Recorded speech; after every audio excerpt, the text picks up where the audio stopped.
All right. We are back, y'all. I'm a little sleepy. You guys know I tend to get kind of tired, We're edging up on my bedtime. But I promised y'all that I would be here to talk about this case. And so I am.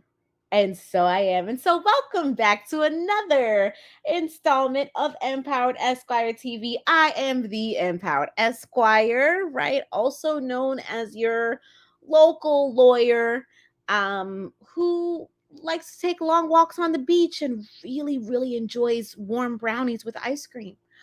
That's neither here nor there. Welcome. You see the title of the live. You know that we are going to be discussing this new Umar Johnson lawsuit. Shout out to my people who are already in the chat. Y'all are on it. Hello to B Legends. Hello to Empress Kaya. Hello to Jesus Price. I see what you did there. Interesting. So I have the actual docs. All right. Shout out to KKC, okay, and the pull-up team, because KKC blessed me with the documents, so I did not have to track them down. Okay, so shout out to him. What an amazing individual.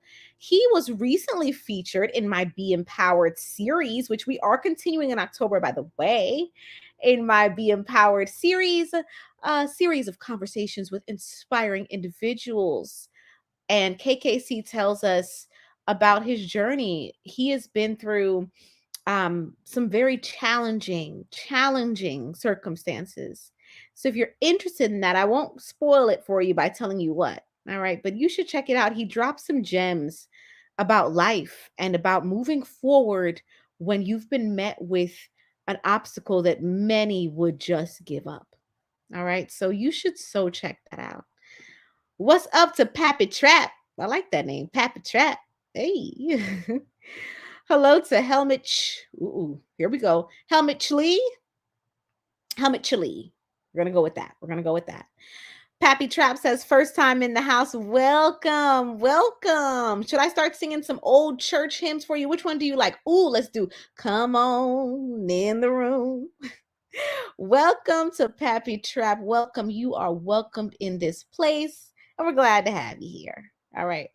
So listen, I'm just going to dive right into these docs. Now, I know that people are probably just kind of sharing the docs just as they are. But I decided to do a minor redaction just to be fair and to be nice. Okay. So you will notice that there is something minor that is redacted, and I will explain when we get there. All right. So listen, if you're just hopping in, we're going to go into this Umar Johnson lawsuit. Our channel is mentioned in the lawsuit. Y'all, we done made it. You better call your mama, your daddy, your everybody and be like, I made it. We made it, y'all. EETV fam, we have arrived. We have arrived at the precipice of fame, y'all. So let's get into it. I'm going to share my screen as I always announce it. Again, why do I announce it? Nobody knows. Nobody knows why I announce it, but I just do. Okay, you can see my screen? Yes. Awesome. Okay. So you see that I redacted something.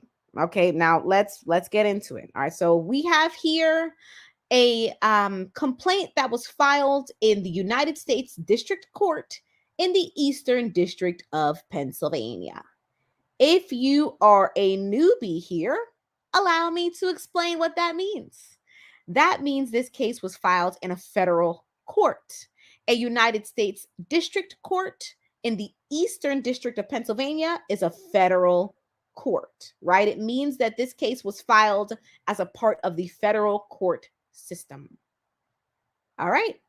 We see jury requested, so we know that this person is requesting that a jury be impaneled if this case does go to trial. Okay. And then we see they mention very quickly why the federal court has jurisdiction. They mention the amount of damages being claimed, and they also mention diversity jurisdiction. Now. Do I have any OGs in the building? Y'all know that occasionally I like to like give out prizes and stuff, which y'all never claim y'all prizes anyway. Like, y'all are weird. Who wins something and then doesn't claim it? But listen, I don't mind. So I have a special prize for the OG. If you're a newbie and you get this, you get a prize for the OG who can explain to us what diversity jurisdiction is.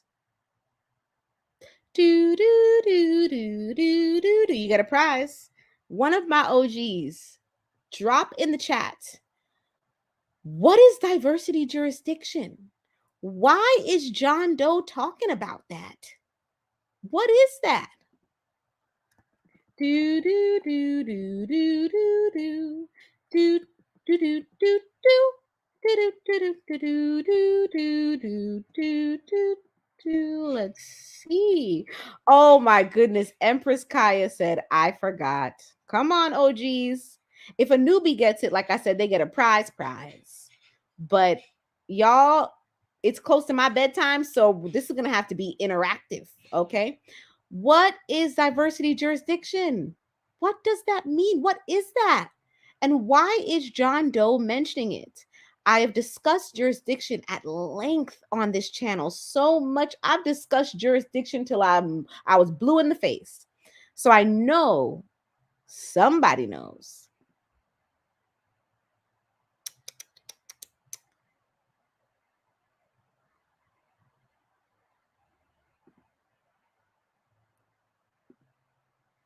Uh-huh. Oh, almost. Okay, Empress Kaya is getting warm. Oh, Teddy, what? There we go. There we go. Shout out to OG Teddy Woodson. Y'all, Teddy Woodson is a OG. He's one of our original viewers, original supporters. As you all know, I actually know you guys. So, yeah. All right, so Teddy Woodson got it. Different states. Okay, so John Doe is mentioning diversity jurisdiction because he is alleging that when you combine him and the defendants, you have people who are from multiple different states. And he's saying that the amount of damages he's alleging financially, in addition to the fact that between him and the defendants, you've got a bunch of different states of residence, this is a case that belongs in federal court. That is diversity jurisdiction, when you have a plaintiff alleging that the parties are all from different states. And so because of that, we need this case to be in federal court. All right, shout out to Teddy Woodson. Check the description, the video description for my email.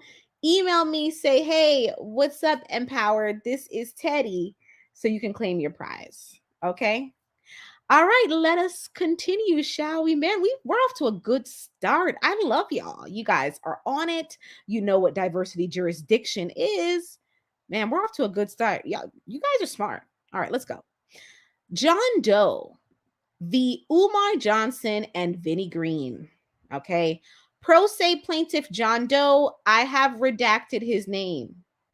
Now, I heard many of y'all. I'm so country today. I heard many of you all online saying his name. And hey, that's up to you. Okay, that's up to you. But myself personally, I redacted his name. Okay, just out of respect. Because if the man is filing as John Doe, perhaps he'd like to be John Doe. Okay. All righty. Pro se plaintiff moves for leave from the court to proceed as John Doe. Here is why, you guys. Given the excessive amount of doxing, harassment, retaliation, threats of violence, and other forms of online and offline attacks carried out by Umar Johnson's supporters, Germaniacs, funders, goons, trolls, and loyalists. Well, there you have it. I mean, he's made it pretty clear why he'd like to be called John Doe. I haven't heard the term Germaniac in a while. That one, he brought that one out the depths of the depths. Hey, interesting. I can already tell at the beginning of this complaint that this John Doe, Mr. Doe, is a man of personality. And I also want to say that as a pro se plaintiff, thus far, very professional looking.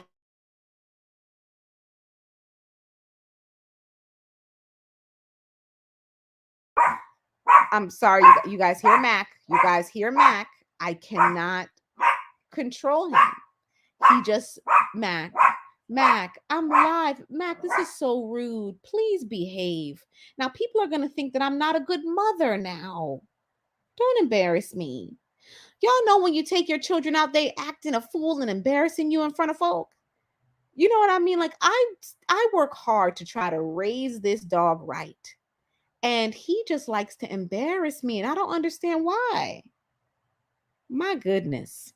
Peace to Indigenous Black man. All right, let's get into it. So, history of threats. Oh, this is going to be interesting. Umar Johnson has a long and detailed history of making threats directed at his critics, detractors, skeptics, and so-called haters. Oh, here we go. In 2020, Umar Johnson publicly demanded the personal addresses and employment information of his critics and detractors. Oh, yeah, that happened. That happened. I was about to say, did that happen? And then I remembered that it did happen. I had a moment where I was like, did that happen? Yeah, that did happen. So, welcome if you're new here. If you maybe don't follow this Umar Johnson stuff as much, there was a video that Umar Johnson released, I believe it was back in 2020, in which he was saying that he wanted like the address of certain people. I think he said like Lennon Honor and somebody else, he wanted their address. So, yeah, I think that did happen. I think that happened. Empress Kaya sends love to Mac, Mac's little bratty self. Sankofa John, long time no see, Sankofa. How are you? Pappy Trap said Mac is clout chasing. He clout chasing for real, because the live that I had before this, he was quiet as can be. Now he sees that the Umar Johnson live is like popping, and now he's barking. He definitely clout chasing. I don't know if he has an album dropping or what. Empress Kaya said it's about to get juicy. Yes, it's about to get juicy. It's about to get full of personality. Let me issue a disclaimer. If you do not like my personality, this might not be your type of live. Yes, I am Empowered Esquire, but YouTube is a space of entertainment, and I am a human being. And particularly on this topic with this juicy complaint, you're going to get a whole lot of personality. So if you don't like my personality, now would be the time for you to go ahead and head out. All right. What's up to Identity Withheld? How are you? All right, let's get back into the complaint. Oh boy. We're third. Umar Johnson instructed his FDMG associates, supporters, followers, funders, trolls, loyalists, oh boy, and clout chasers to obtain the home address locations of his critics and detractors for the purpose of Johnson pulling up, in parentheses, threatening a person. 4. These are transcribed excerpts from an Umar Johnson video. All of the following statements were made by Umar Johnson in direct reference to his critics and detractors. Let's us have a teaching moment, shall we? Let's us have a big sister Empowered Esquire and little sibling, whatever your name is. Be mindful of the videos you are making on Instagram and TikToks and Snapchats and whatever else you guys are using. Because as you can see with Umar Johnson and Nature Boy, these videos can be used against you. All right. What's up to Terry's Notary? We're on to the next topic. That's right. Shout out to Rocking with the Truth. All is well with us. We hope all is well with you. We love you. Pappy Trap says that's when Umar was pulling up on a bunch of people. Oh, I see. Like I said, I remember that there was a video a long time ago where he seemed to be asking for people's addresses. That's why I said, yeah, I think that happened. Hello, Kimberly Callahan. You haven't missed much yet. We're in the very beginning of this complaint. So you haven't missed much. Okay. Here we go. Documented public threats from Umar Johnson circa 2020. In reference to Mr. William Clay, Umar Johnson stated, find out where he work. Y'all, I'm going to use a voice. I'm not saying this is Umar Johnson's voice, okay? It's just not my voice. Find out where he work. I'm going to see him when I get to DC this weekend. Find his address and get that sniff to me. Second, in reference to Gerald Palmer, Umar Johnson stated, find that coward's address, work or home. Find it. I'm pulling up on him. Third, in reference to Mr. Mukasa Africa, my aunt, Umar Johnson stated, he a little bish ash nish from Philly. Find that bish ash nish, because he started this. I haven't forgot about you, okay? I'ma see you, bish nash. Umar Johnson identifies Mr. Mukasa Africa, my aunt, as a former co-worker. Hey, Black Anonymous, how's it going? You're not late. We are at the very beginning of the complaint. 4, in reference to, y'all know I don't like to name drop channels. Umar Johnson stated, she's the one from YouTube. I want to pull up on her.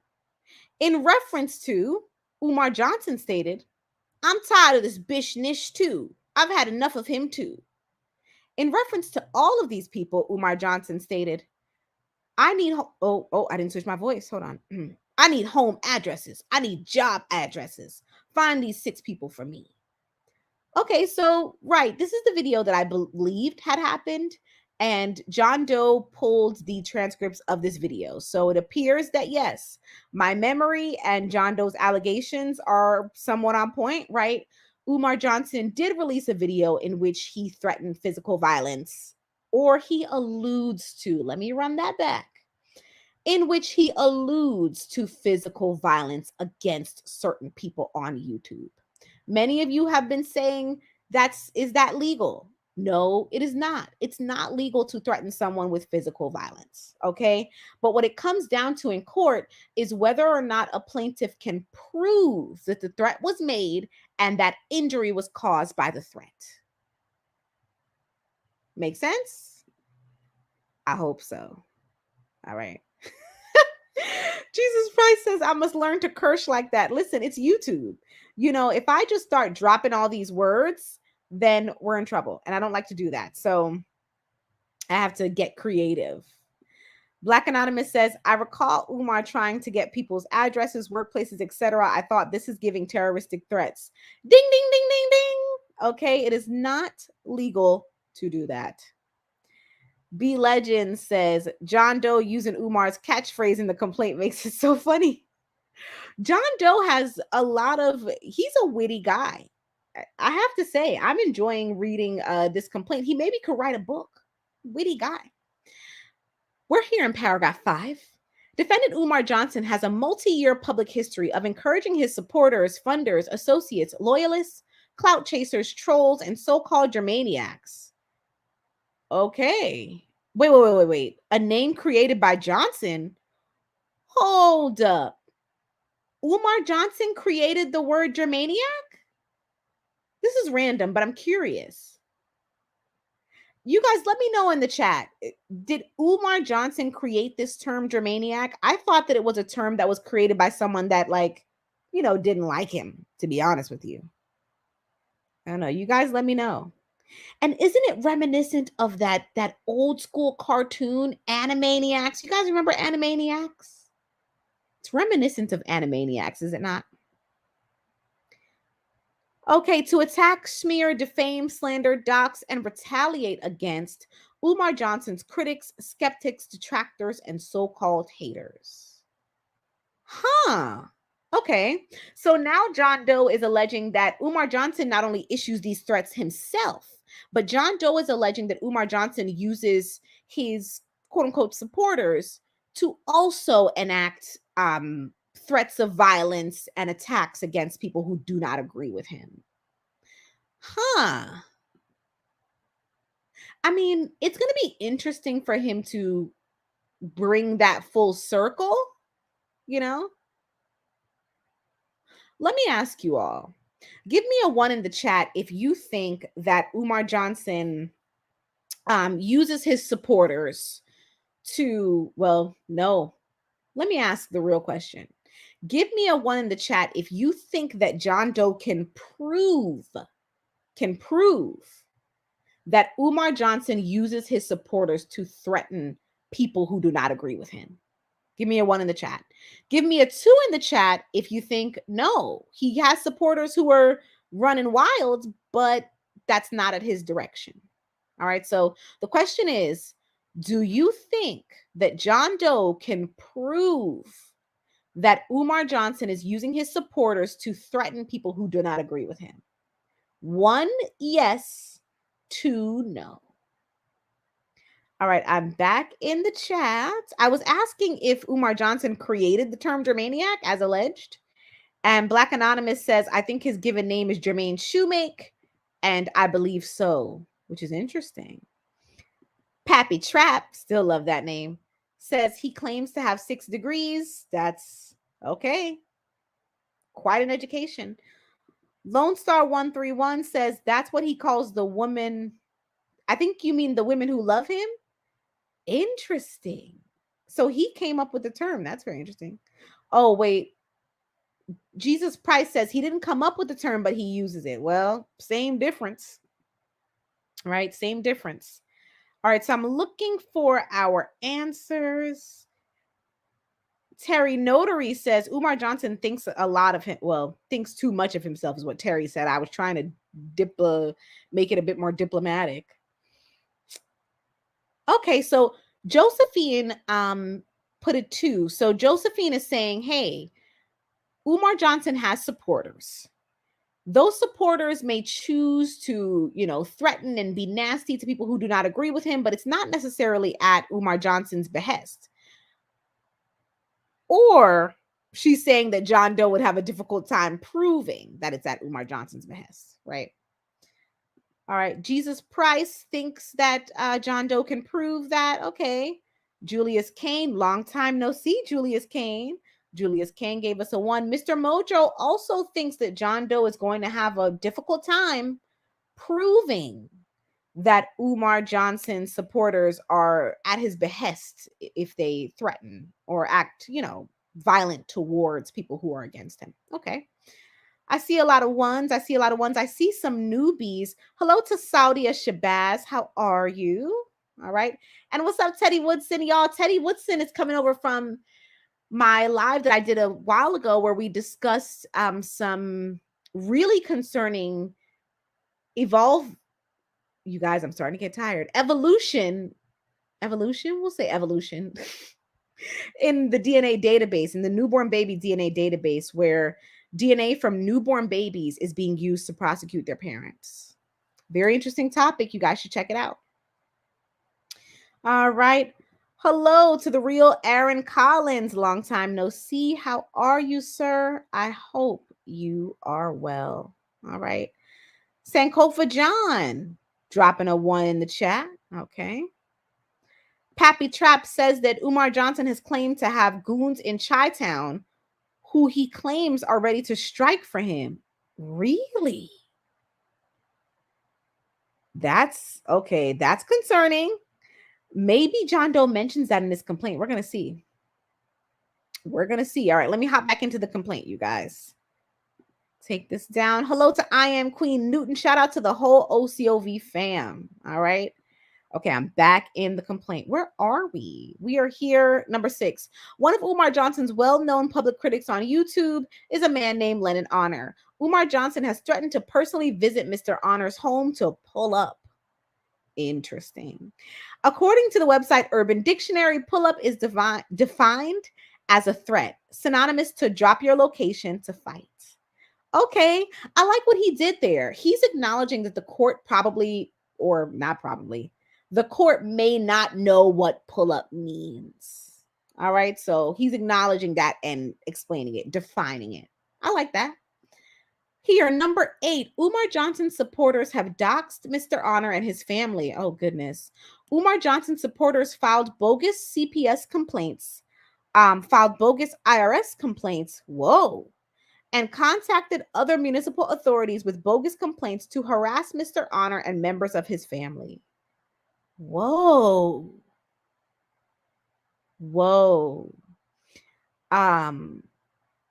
So of course the question is how much of that can be proven, right? I wonder, is there documentation to support that Umar Johnson's supporters file these complaints, because sometimes these complaints are anonymous.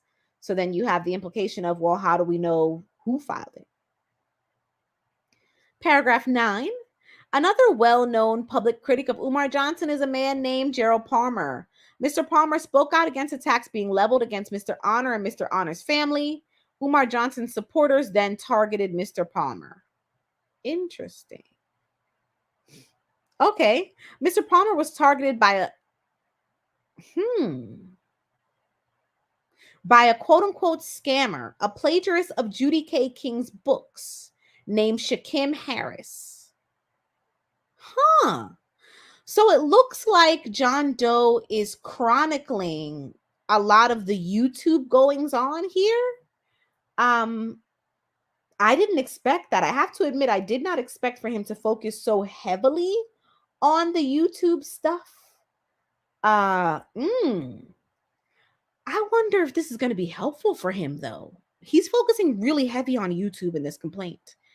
And YouTube can be a very interesting thing to use in litigation, right? It can work for you, a la Cardi B, but sometimes it doesn't. Nab, shout out to Nabs. He says the doctor has goons. I mean, that's what I'm hearing. That's what I'm hearing. Hello, Quack 13. Long time no see. Quack 13 says this is reminiscent of the Cardi Tasha K case. Tasha K said Cardi put her followers up to attacking her. She couldn't prove it. The judge threw it out. Yes, Quack 13, you're correct. It is a hill to climb to prove that someone put someone else up to something, right? Someone influenced someone else to do something. That is already a hill to climb when you're talking about quote unquote real life. And by real life, I mean in person, right? It's already a hill to climb to say, oh, well, person A hired person B to kill person C. Those cases are already difficult. But now when you add this extra layer of the internet and YouTube, it is a hill to climb to prove that Umar Johnson put these people up to whatever it is they're allegedly doing online. Because the easy defense to that is these people are doing what they choose to do. And people are more inclined to do a bunch of tomfoolery on the interwebs that they would not do in person. Josephine is laughing. Wow, the GOAT is in the building. Shout out to the GOAT, Information Man. Information is power for sure.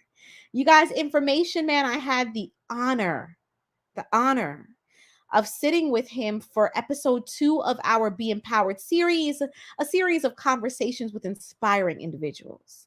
You guys have got to check that out. Information Man drops so many gems about life, about community, about how to really pick up your dreams, the ones that you've kind of put on the back burner, and push them forward. So you guys check that out. And peace and love to you too, bro. All righty. Let me look around here. I'm looking for any questions. All right, we have a question here. Identity withheld. Legal question. If Umar claims to have a board of directors, is it possible to identify that board without the help of Umar? Identity withheld. Kudos for your question. Very, very good question. Let me clarify that. So most people do not know that there is not one standard for a nonprofit organization, right? There are different standards in different states. So for example, the state of New York might require that a nonprofit entity filed with their state have a board of at least 3 people, right? But the state of Delaware might say, well, you can file a nonprofit entity here with a board of 1 person. So it depends on where the organization is incorporated. Now, to my knowledge, Umar Johnson filed an incorporation for his 501c3 in Delaware, which means he does not have to have a board. He's not required to have one. All right. Now, let's say hypothetically he filed it somewhere where he does need a board, right? Hypothetically. The board for 501c3s is typically something that you can find on the internet, right? But again, whether or not it has to be public record depends on that state. There are some states that require that it be public record who's on your board. But there are other states that say, hey, as long as we know you have a board and we know who they are, you don't need to release them publicly. So it depends is the answer. That's a typical lawyer answer, by the way, right? Like, it depends. It depends. Let's get back into this complaint. Yeah, this is all YouTube stuff, it looks like. Okay, so he starts talking about an alleged smear campaign against Mr. Palmer. He then starts talking about Dempsey, Darrell Spears, and Flacco. Yeah, interesting. He really is just outlining all of the YouTube stuff that allegedly happened. What I'm waiting to see, though, is the meat and potatoes of what he is alleging his claim of injury is. Yeah, this is just more chronicling of the YouTube stuff.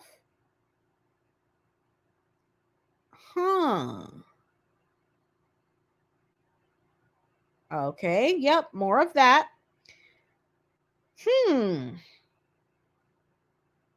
Interesting. All right, well, let's just get into this then. So here he starts to outline our defendants. Not our defendants, his defendants in this complaint. First, he says a bit about who Umar Johnson is. Now, you may be thinking, why did he do that? Well, he has to do that. Now, my OGs know why he has to do it, okay? But for my newbies, allow me to tell you, I would ask a question again, but quite frankly, I don't want to wait for y'all to remember the answer. And I say that with love, okay? So as plaintiff, John Doe has the burden of proving some essential things. We discussed jurisdiction, right? But also he has to prove who his parties are. So his opposing parties, right? He has to verify that he has named the right opposing parties. So he does have to detail who the defendants are. All right. So defendant number one, Umar Johnson, I don't think we need to go over this, right? I think we got that down. Okay. But this defendant number two, Vinnie Green, you guys, I don't know who Vinnie Green is. Like, I got to admit, I don't even know that name. Anybody, who is Vinnie Green? If you know who Vinnie Green is, please drop that info in the chats, because I don't know who Vinnie Green is. Rockin' with the Truth says, at Black Anonymous, is there two separate companies? Why are there two? I'm sure Black Anonymous will get into this further, Rockin' with the Truth. But what we discovered in some past filings is that it appears that Umar Johnson refiled his 501c3 in Delaware. So technically he has a 501c3 in Pennsylvania, but he also has a different, notice I said different because he tweaked the name.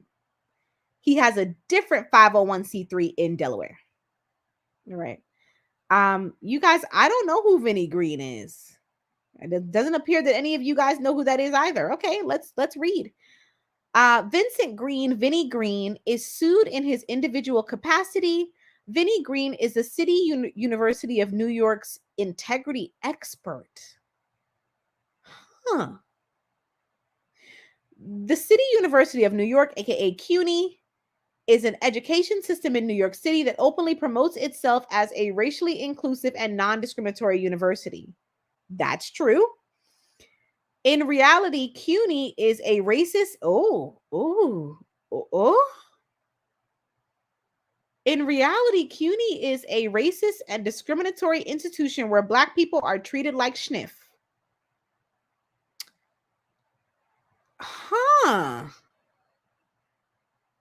Okay, I'm interested to see how he's going to validate that statement, because that is one heck of a statement. Okay, all right, we're gonna keep going. Photon DNA says keep reading. John Doe explains who he is. Yeah, we're gonna keep reading. I'm not giving up. Just This is my raw reaction. If you're new here, I give reactions. This is Real Lawyer Reacts for real. so, so you're getting my reaction to this because, whoa. All right. CUNY values, these are some statements. CUNY values Black people who are liars, thieves, con artists, swindlers, incompetent, and corrupt. CUNY values Black people who are willing to discriminate against, retaliate against, hurt, and harm other Black people. He's making some statements here. We're going to see how he validates these. This is Vinnie Green is a habitual liar. Ouch. Who specializes in discrimination, retaliation, and the criminalization of Black people. Vinnie Green lied about having a doctorate degree from a fraudulent school in Northwestern Seminary in Newport Richey, Florida. Umar Johnson is known to associate with questionable individuals, including but not limited to Dr. Z. York, Vinnie Green, and Vinnie Green. Dr. Z. York is, not reading that. Vinnie Green has been accused of having questionable interactions with teenage girls. Umar Johnson has been seen on camera referring to little girls as rotten cookies. You know, you guys, that's an interesting parallel, is it not? Because hypothetically, if it is factually accurate that Umar Johnson has some sort of friendship with Z. York and also has some sort of friendship with this Vinnie Green person, and then if what John Doe is alleging about Vinnie Green has truth to it, that's an interesting triangle of friendship there, is it not? Huh. I mean, it's definitely something that sounds thought-provoking. If that's true, there may be something to All right, let's keep going. Vinnie Green stated that he has connections to Umar Johnson, Northern Philadelphia, and the Philadelphia Housing Authority. PHA provides public housing and public housing vouchers to low-income residents of Philadelphia, PA. That's accurate. Okay, now we're going to get into some events. All right, I'm in the chat. Let's see. Let me see. A transcript is in the building. Hello. We are wonderful. How are you? Let me see your transcript. Nap says, do you have the link to this lawsuit? I don't have the link, but I have the docs and I will share them. Rocking with the Truth said, uh-oh, Vinny. Listen, Empress Kaya said, oh, wow. Yeah. The real Aaron Collins, you and I have the same question. Who is Vinnie Green? We're not exactly sure yet, but thus far, what we know about Vinnie Green, according to John Doe, allegedly, is that Vinnie Green is some sort of CUNY employee of some sort who alleges to have a doctorate, who supposedly hangs out with, is friendly with Umar Johnson. We're going to see how this ties into John Doe's complaints against Umar Johnson, though. And we're also going to see exactly what it is John Doe alleges that Vinnie Green did to him, per se. I think John Doe is going to get into that in the events section that we're getting into now. Saudia Shabazz said, it's Kanye. Wouldn't that be crazy? We find out Vinnie Green is Kanye. We find out Vinnie Green just tried to, I'm going to be nice. Vinnie Green just walked away from a Gap deal. All righty. The real Aaron Collins says, I know who York is. He's definitely bad news. He's also Bambaataa mentor. You guys, do y'all remember, my OGs, do y'all remember us discussing a lawsuit against Bambaataa? Because the lawsuit alleged inappropriate conduct with minors. So if Malachi Z. York and Africa Bambaataa are mentor-mentee, you guys, turn the brain on. That light switch should come on now. What exactly are these men mentoring each other in? I'm going to leave that there. All right, I'm going to get back into this complaint. Let's see the events. On or about January 6, 2010, Umar Johnson announced that the FDMG Academy would open on September 11, 2013. To present date, no such FDMG school exists. Umar Johnson's FDMG Academy appears to be nothing more than vacant buildings in desperate need of repair. Well, I tell you what, John Doe will never be accused of holding back. Smokes. Between these things he's saying now and the things that he just said in the section above, oof. Umar Johnson's real name is Jermaine Shoemake. Johnson resides in at least 2 states, Philadelphia, PA, and Wilmington, Delaware. Upon information and belief, Johnson may have recently reincorporated FDMG in the state of Georgia. Huh? Did we miss that, you guys? Because we know about Delaware, but was there another incorporation in Georgia? If you know anything about that, drop that in the chat, please. Nap said, so I guess it isn't Uncle Vinny from Naughty by Nature. I mean, I think we're safe in saying that it's not that Vinny. It looks like it's not that Vinny. Hello, Qua Leonard. Salute to you as well. Let's keep going. The Breakfast Club is a popular urban media platform hosted by DJ Envy, Angela Yee, and Charlemagne the God. Johnson's popularity grew in 2015, shortly after his first appearance on Power 105's The Breakfast Club. Johnson presented himself as a certified school psychologist who wanted to help Black boys. Umar Johnson stated that he was seeking donations from Black people to establish an independent school for Black boys. Umar Johnson's independent school for Black boys was supposed to be the FDMG Academy. Okay, this sounds like a recitation of the history here. Johnson appeared on The Breakfast Club 5 times from 2015 to 2021. That is a lot. I mean, okay, y'all. Let's have a, me and you, you and Fee, you and the Phils conversation. 5 times on The Breakfast Club from 2015 to 2021 when he wasn't dropping an album? Huh. Is that not a bit much? Give me a 1 in the chat if you agree with me that something in the milk might not be clean with that. Drop a 2 in the chat if you think Felicia don't be a cinny binny. Which, by the way, cinny binny is my word for a cynical person. Okay. But when I hear 5 times and he didn't drop an album, I'm wondering what happened there. Okay. Qua Leonard put a 1. Okay, Qua Leonard is on the cynical train. She thinks something in the milk ain't clean. With 5 appearances on a radio show that is supposed to showcase musical artists when you're not dropping an album. Miss Frugal, the real Aaron Collins. What's up to Miss Frugal, by the way? How are you? Venus. Hi, Venus. Qua Leonard, rocking with the truth, and Empress Kaya. I see the ones rolling in. Yeah, it's odd to me for someone who is not a musical artist. That's just odd. It makes me wonder. Okay. Johnson's original fundraising goal was $2 million. Johnson provided no business plan for FDMG. Let me clarify for you all very quickly. When someone is asking for donations, they do not have to provide a business plan, okay? And that is the reason that many people, when they do this sort of fundraising, they ask for donations and not investors. Okay, moving on. Johnson subsequently doubled his fundraising goal to $4 million. Interesting. Johnson provided no reason as to why his fundraising goal increased. During Johnson's first appearance on The Breakfast Club in 2015, Umar Johnson stated that he had raised $500,000 in donations in 1 year. That's quite a bit of money.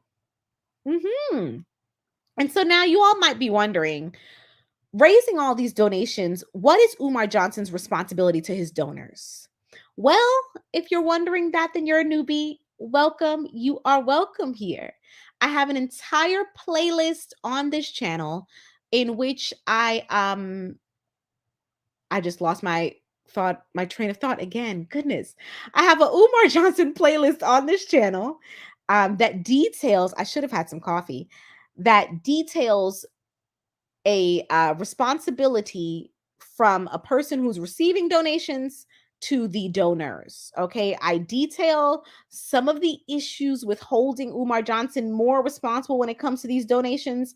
And I also detail some of his past lawsuits. So you should check out that playlist. Okay, now the quick answer to the question here is, right?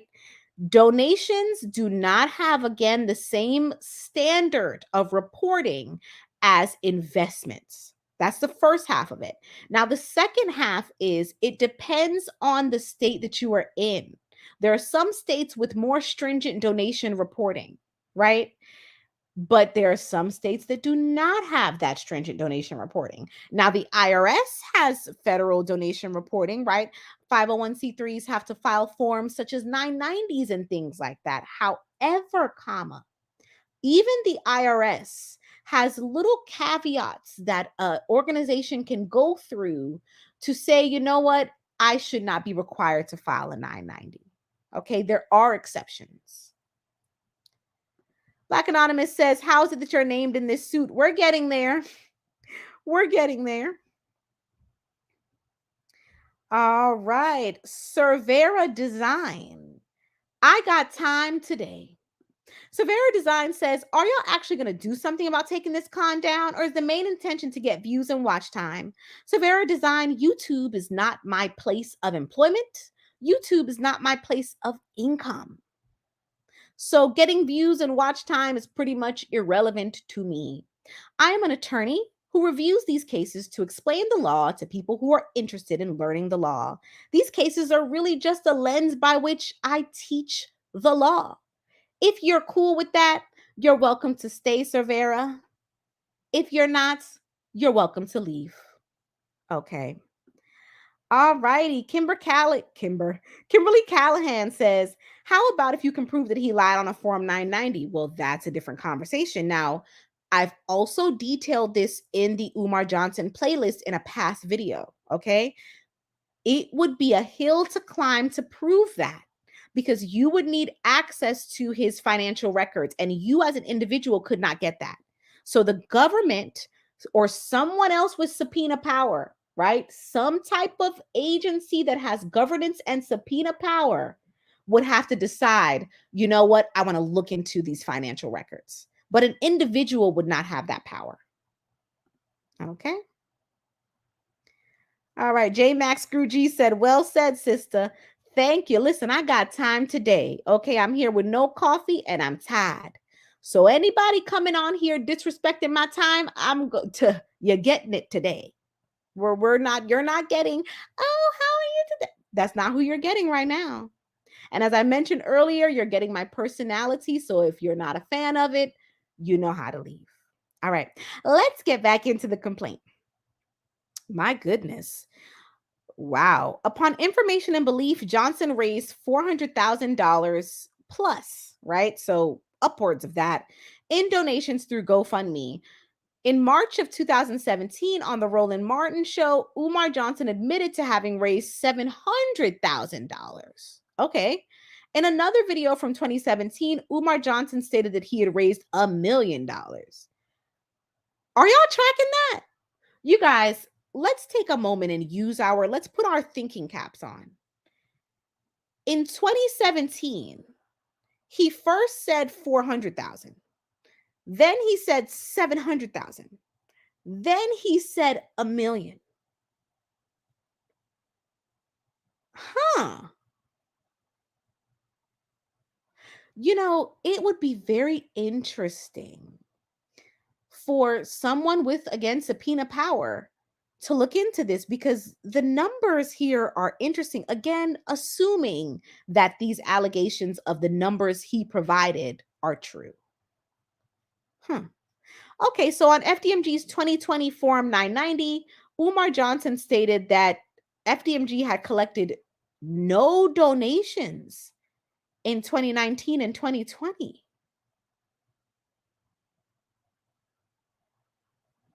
Huh. This gets even more curious. Plaintiff then says that FDMG's 2020 IRS Form 990 states that the nonprofit had over 500,000 in cash assets sitting in a non-interest bearing account. Now, someone might argue that that proves that he collected donations in 2019, but it doesn't, because those could be donations from 2017.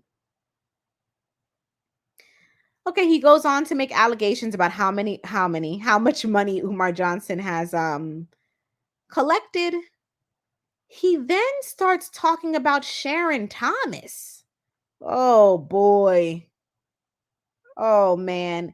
I mean, thus far, this has just been him airing out a bunch of things about Umar Johnson. I'm going to be real with you guys. I'm waiting to get to him detailing the harm that was caused to him. So let's have a teaching moment, y'all.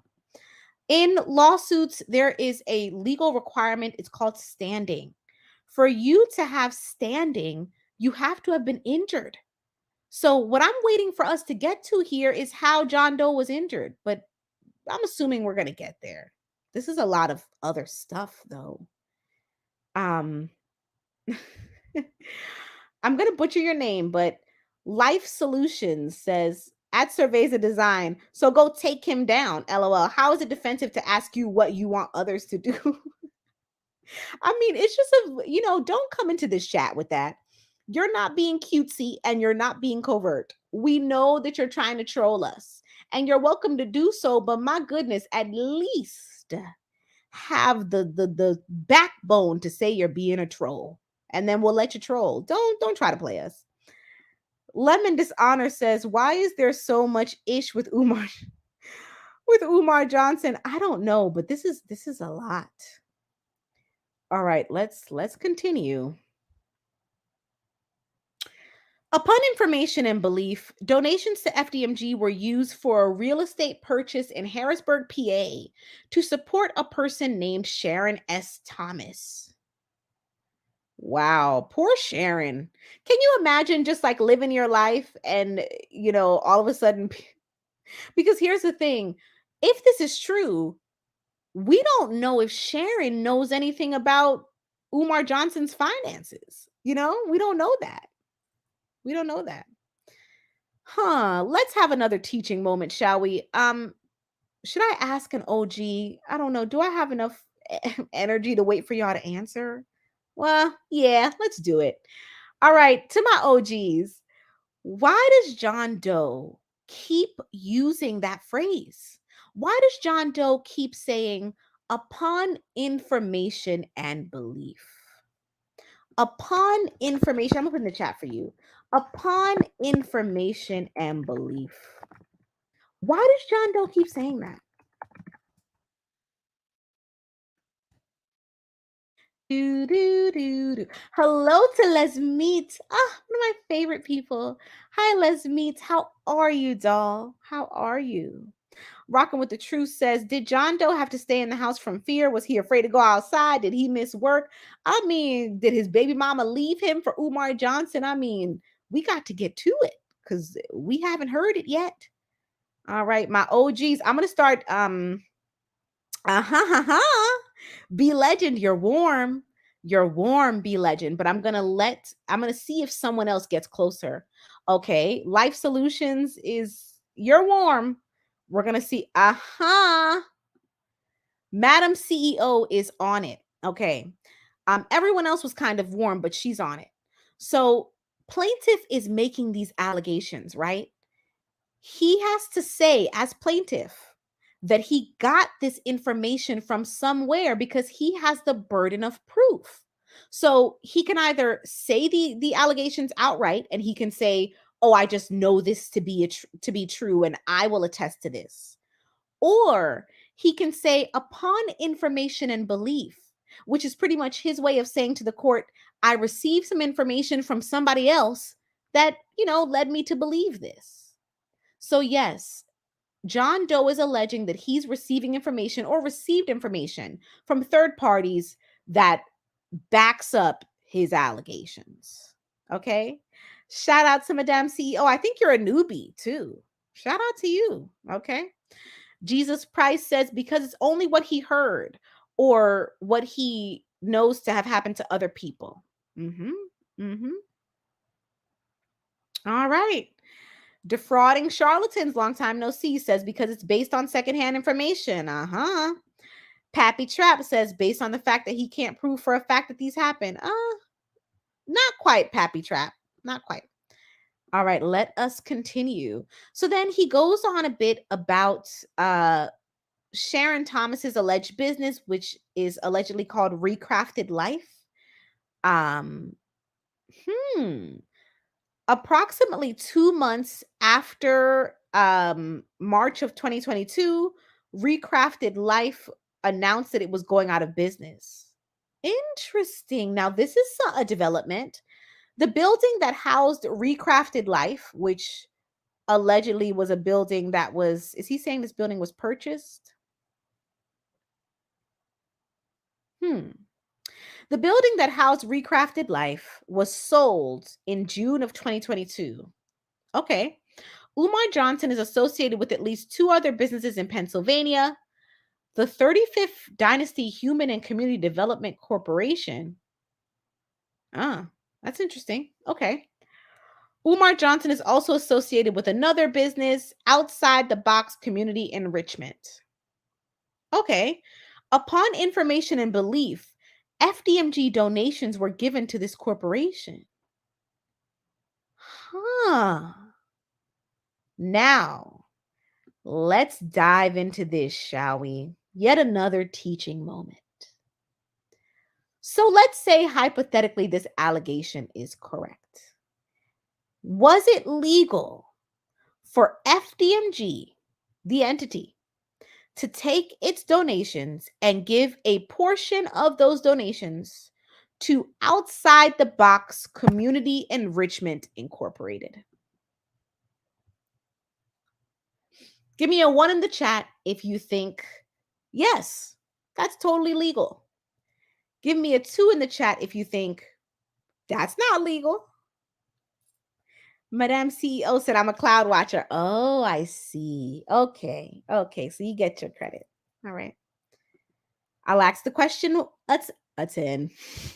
Again, do you think it's legal, if it's true, that FDMG gave donations to Outside the Box Community Enrichment Incorporated? 1 in the chat if you think that's legal. 2 in the chat if you think that is not legal.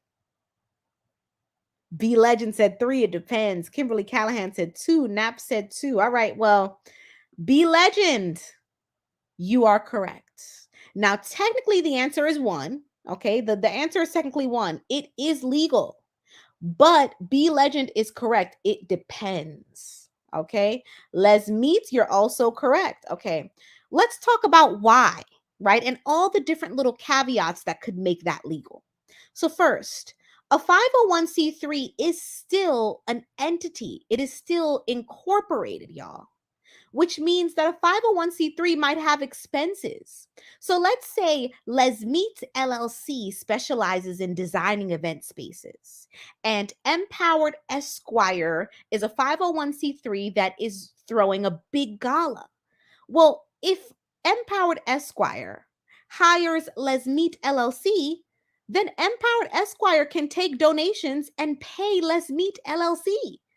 A 501c3 can pay a business or some other corporation for services or products or anything of that nature, right? And they can use donations to do that.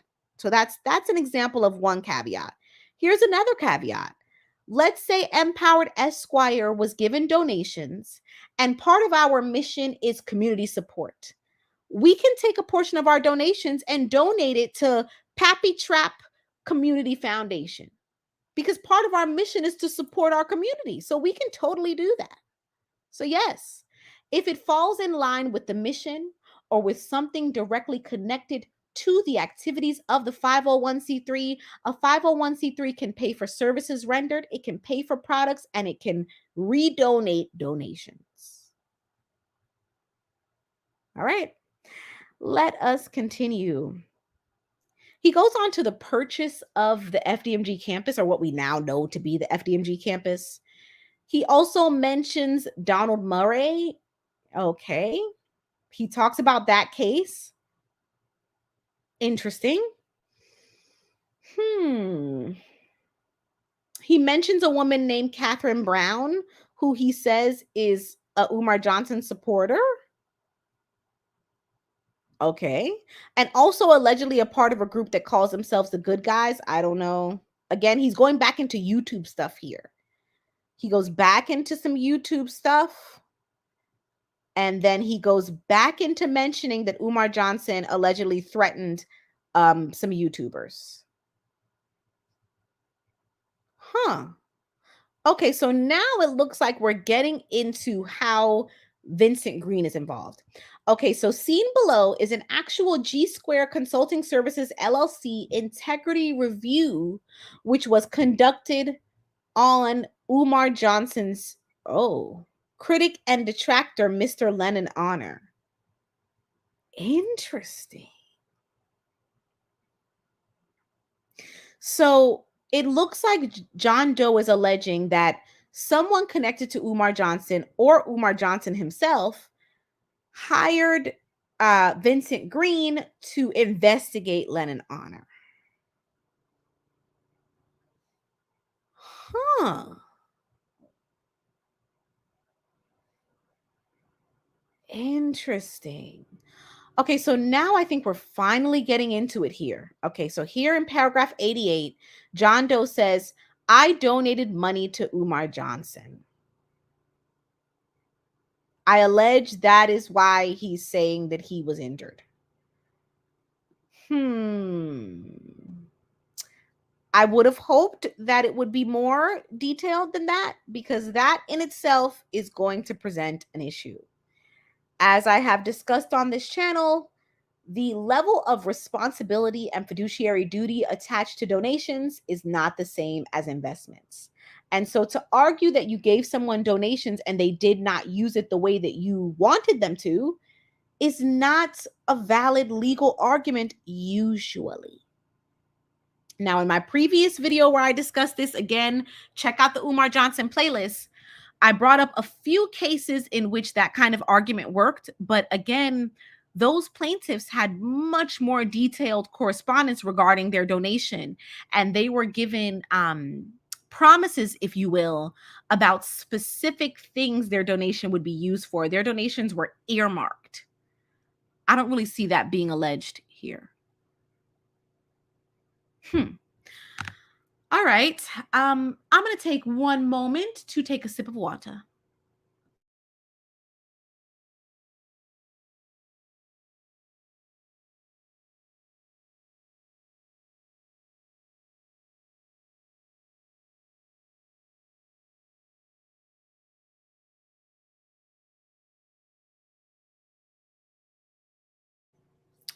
How are y'all feeling in the chat? I mean, what do you think about this complaint thus far? I'd like to hear your feedback. Now, what I like about this complaint is we've had so many teaching moments, and that's what I love. Y'all know my home is teaching you guys the law.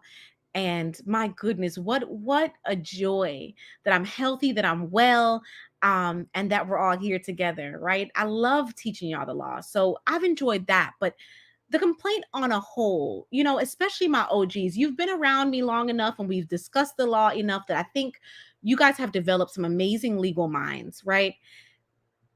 Do you really think that this complaint is standing on both feet? Give me your thoughts in the chat. Let me see. Your transcript says, Spottum. What did Spottum say? I have to follow the conversation. I don't know. Well, let me see. Your transcript says, Spottum. Would they have gotten their money back? I think, let me see. Your transcript is speaking about if, let's say John Doe would have said, hey, I donated to you, Umar Johnson. Can I have my donation back? Again, Umar Johnson would not be obligated to give that donation back. And it doesn't sound like John Doe got his money back. He sounds still pretty sore about it. Terry says, a joy indeed. It sure is. Les Meat says no. Okay. Anybody rocking with Les Meat? Who agrees with Les Meat that thus far, this complaint, it needs something. It needs something. What do you guys think? I will keep looking for that as I continue. Okay, so he then goes on, what's going on here?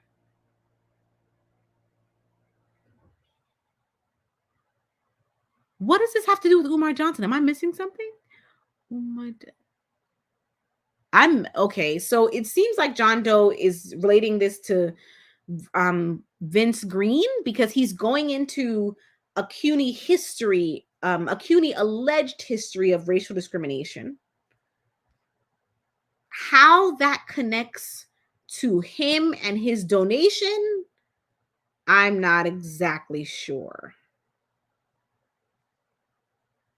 Huh. Okay. He brings up some people that could have used Umar Johnson's support, but Umar Johnson did not provide support to them, allegedly.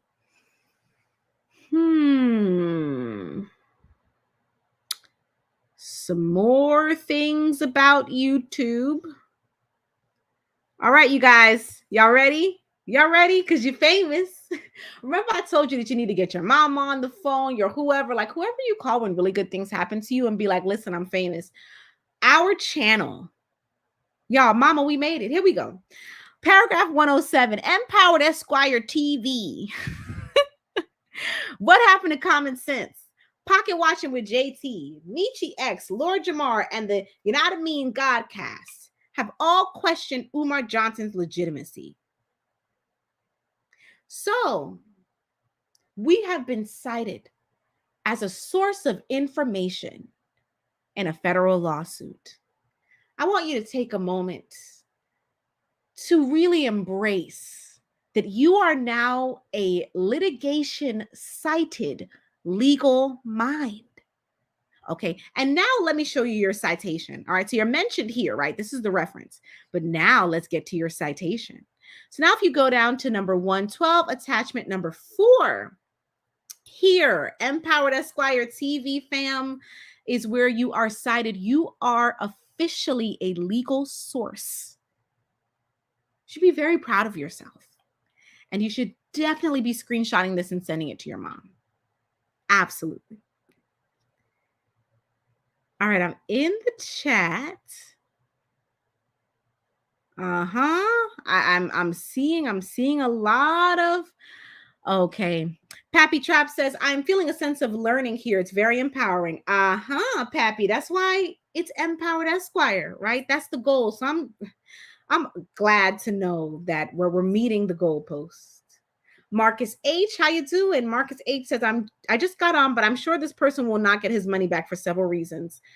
Yes, Marcus, go ahead and rewind that. And you can check out the Umar Johnson playlist on this channel where I explain again the differences in fiduciary duty between donation and investment, and why it is especially important to remember that Umar Johnson has been collecting donations, not seeking investors in FDMG. Big difference. All right. Pappy Trap says he thinks it lacks substance. Rocking with the Truth says that, hey, more proof is needed. Let's see.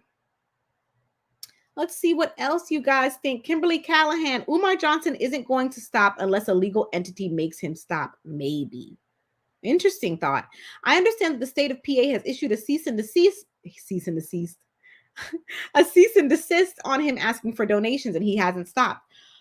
Well, again, Kimberly Callahan, remember that we think that Umar Johnson filed a separate 501c3 status in Delaware.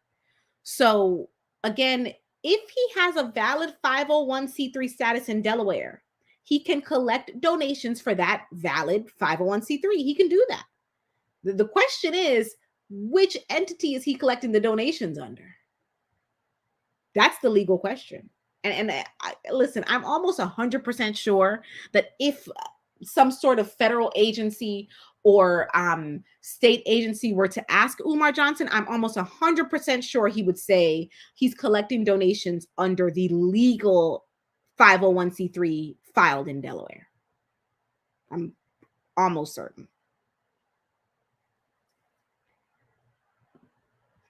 All right, y'all. So here's what I'm gonna do next. I'm only on here for a few more minutes. I love y'all, but I'm ready to unwind and I'm gonna have a crazy work week. Okay, so I need the unwind.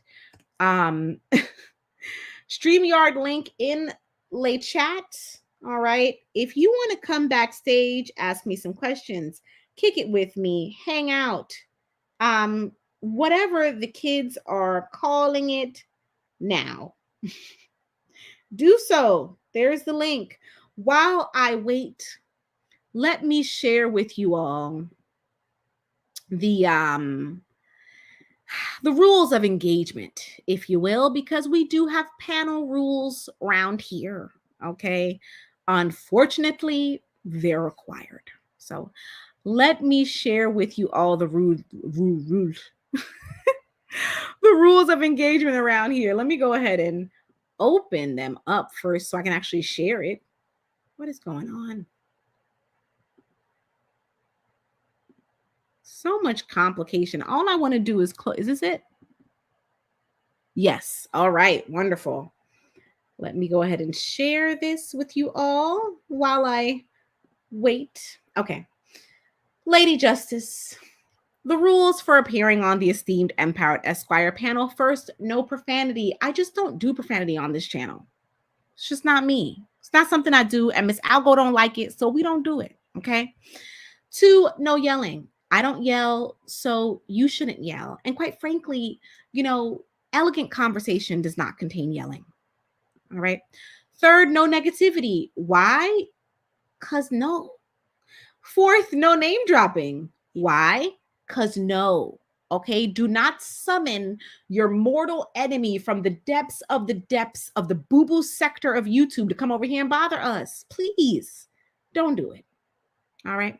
So come on up to chat with me about this lawsuit, to ask questions about this suit or anything therein in relation in between. All right. The link is in the chat. What's up, back to basics? Oh, all right. Hey, back to basics. I have a bone to pick with you. I haven't seen you in a long time. A long time. Are you a mod? I gotta log in on my phone and see if you're a mod. But my bone to pick with you, back to the basics, is that I haven't seen you in a long time. And I don't understand that.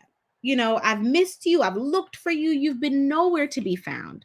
So what we need to know is, 1, how are you? And 2, why have you been gone? What's going on? What's going on? All right. Pappy Trap says that guy is smarter than most people think. I'm pretty sure that he has legal representation. You hear me being sleepy? Representation that advises him, and that's the reason that he acts in the manner that he does. Very possible. Okay. Remember attorney-client privilege, you all. Okay. So if Umar Johnson has an attorney, yes, he can go to his attorney and discuss how to navigate these things, and he can be covered by attorney-client privilege. It's accurate. All right. You guys, I'm giving you a few more minutes. If you want to drop comments in the chat, you can do that. But if there's nobody backstage in a few more minutes, I'm going to hop on out. I love y'all, but I'm going to go and rest my eyes. That is such a senior citizen statement. I'm going to go rest my eyes. Hello, Ifa Tunde Aguntade. Remember the panel rules, please. I don't want to have to kick you out. Go ahead. Hi, how are you doing? I'm wonderful. How are you? Great. I just have one question. Do you think it's weird that this person never mentions the money that they claim they donated as part of the damages? Interesting. You know what? That is interesting. They mentioned that they donated money, but they don't actually say the amount. And I do think that is an interesting concept. I do not think John Doe ever says like the dollar amount of his donation. And being that he's using that as like part of his statement of jurisdiction, you would think he did it, or not did. You would think he would. So yes, I do find that to be curious. Although I don't think at this stage it's something that could hurt him tremendously. but it depends on the judge. He could get a judge that says, I want an exact dollar amount of damages before I decide if this case should be here. That's possible. Okay, and my second question is, do you think that a lot of that information is kind of unnecessary? Because when I was reading it over, it looked like someone was trying to write a book report on the history of Umar Johnson, and then they were more so focused on his history and not the damages that they claim they received. You know what I mean? Yes. So I totally get your point about the history portion of it. Because remember, I made that statement at some point. I said, when are we going to get to, the actual injury that occurred here? So, yes, I think that. And another thing to note that you may or may not know, a plaintiff can amend their complaint.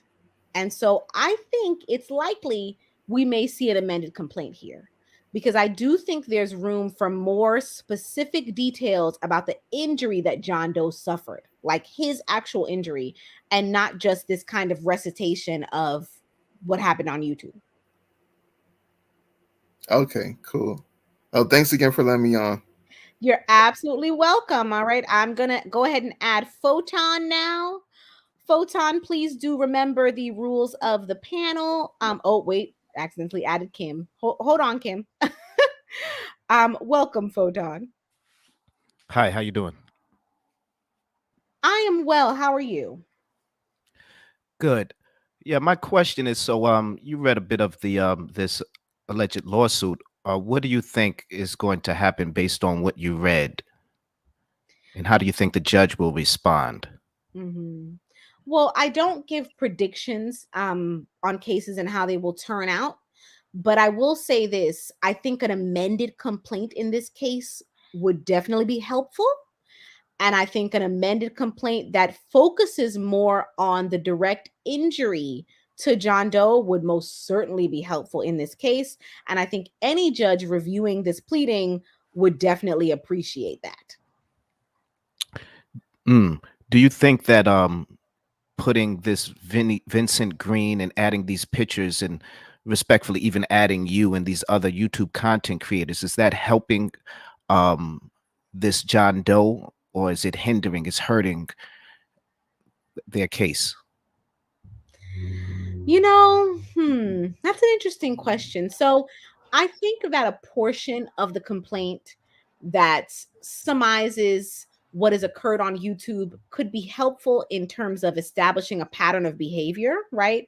So taking into consideration that John Doe seems to be trying to establish that Umar Johnson has some sort of pattern of violent behavior, it's helpful in that sense. But then you have to put it into the context of the complaint. And so the question becomes, well, how does that history relate to John Doe's injury? So if John Doe is keeping his injury strictly at, I gave donations that were not used for a school, then it's complicated to add the YouTube Chronicles in, because you wonder how that history fits into his injury. And I was kind of confused. What is this John Doe? What are they looking to get? Are they looking to get their donation back? I think the other caller did mention they didn't mention the amount. Is that what they're looking to? What's the end game here with Well, this it lawsuit? seems like the end game is to get their donation, to get their money back, and perhaps to get additional funds for any sort of injuries they're saying were caused to them via because they did mention that they've been doxxed and harassed and et cetera, et cetera. That's the allegation. So partially to get the donation back, and then I imagine compensation for any mental, psychological injury caused due to the doxing and harassment. And our last question, and thank you for inviting me up. Have Mhm. you ever read or seen a lawsuit like this before, or is this is common to you? Oh, This the way it so was arranged. So exactly like this, no. But as I said, I have a playlist on the channel where we review similar types of damages. So I've seen other lawsuits where donors are suing 501c3s and saying, "Hey, listen, I want my donation back because you told me you would use it for this, but you used it for that." So that has happened before, but written this way, no. Well, that makes me ask one more question then, real quickly. So has any donors ever gotten their money back due to means going through the court system like this? Mhm. And is there a limit? Is there a limit when it comes to that? So yes, there are donors who have gotten their money back. There's no limit, and there are, but I will say this. First, donors who have gotten their money back via the court system, usually it's significant amounts of money, right? So the cases that I've seen, it's hundreds of thousands of dollars that these persons donated. It's a significant donation. That's the first thing. The second thing is it's more likely for a donor to get their money back, again, like I mentioned earlier, when their donation has been earmarked, because then they can make the argument that their money should be used for something very specific. So here's what I mean. A donation to, oh no. The dogs are at it. It's who let the dogs out.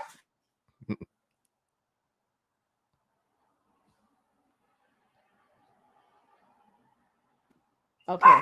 Mac, stop it. Mac, stop. Okay. Now the next, oh my goodness. Now, when it comes to earmarking, here's what I mean. Someone who donates to oh my goodness, is he not done? Max, stop. Someone who donates to FDMG in general, that is not an earmark donation.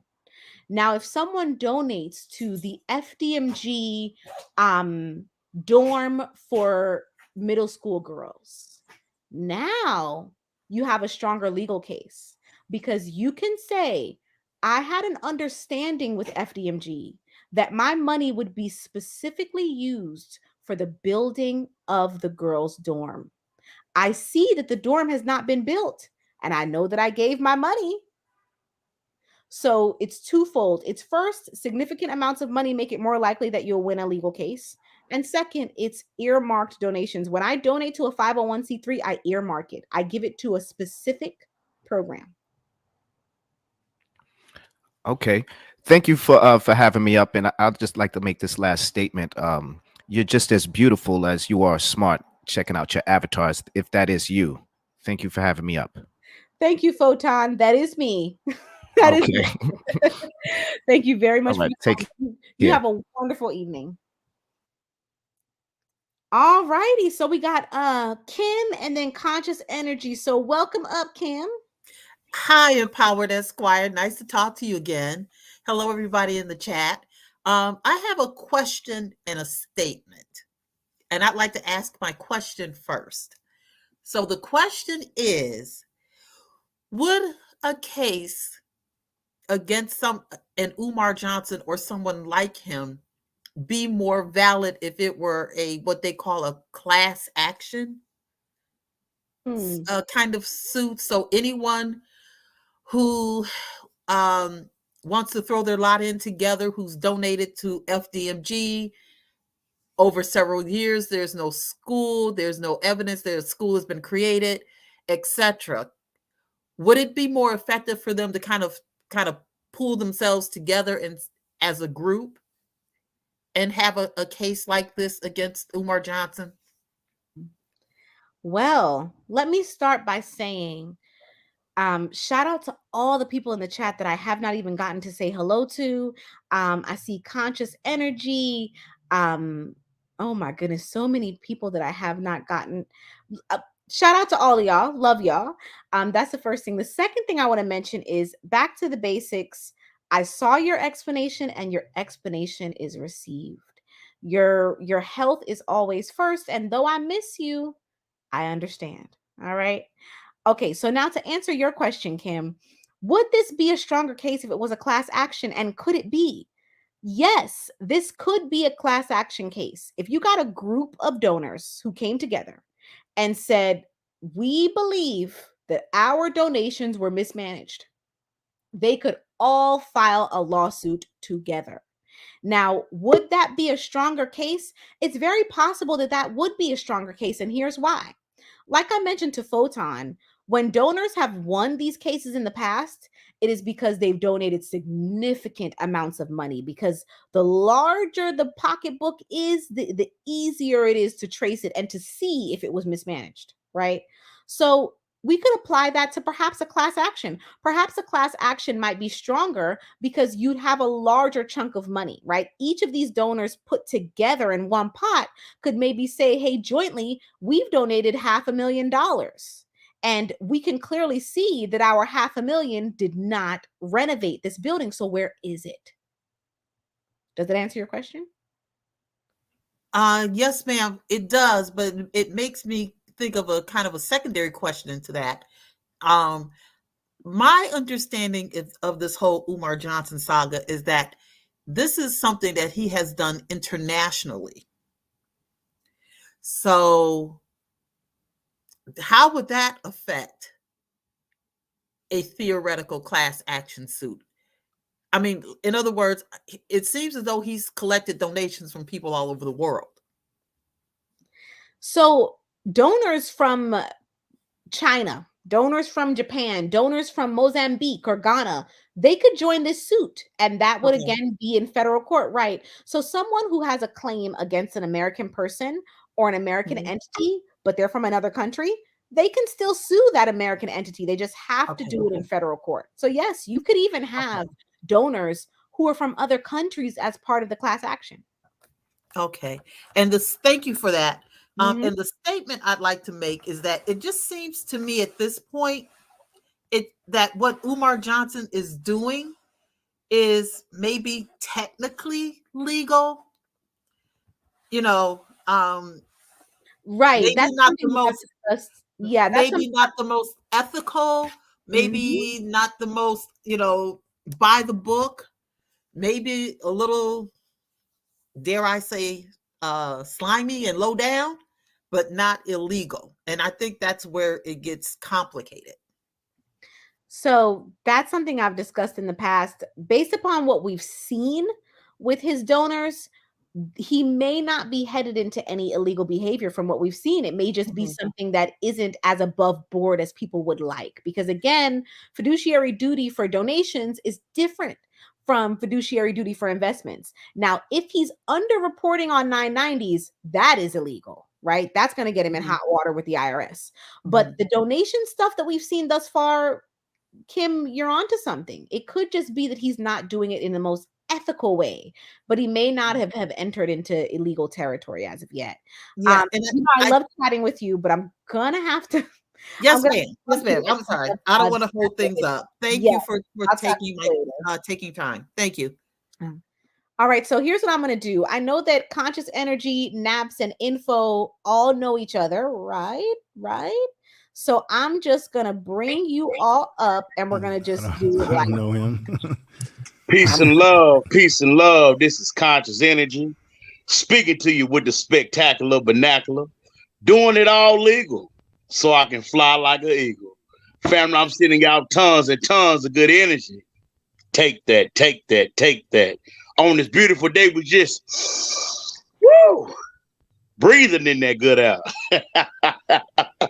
What's going on, sister? I'm going to go in a minute on this Umar thing, man. You dig? Because I got some insight on it, man. I'm going to let the brother speak first. Information, man.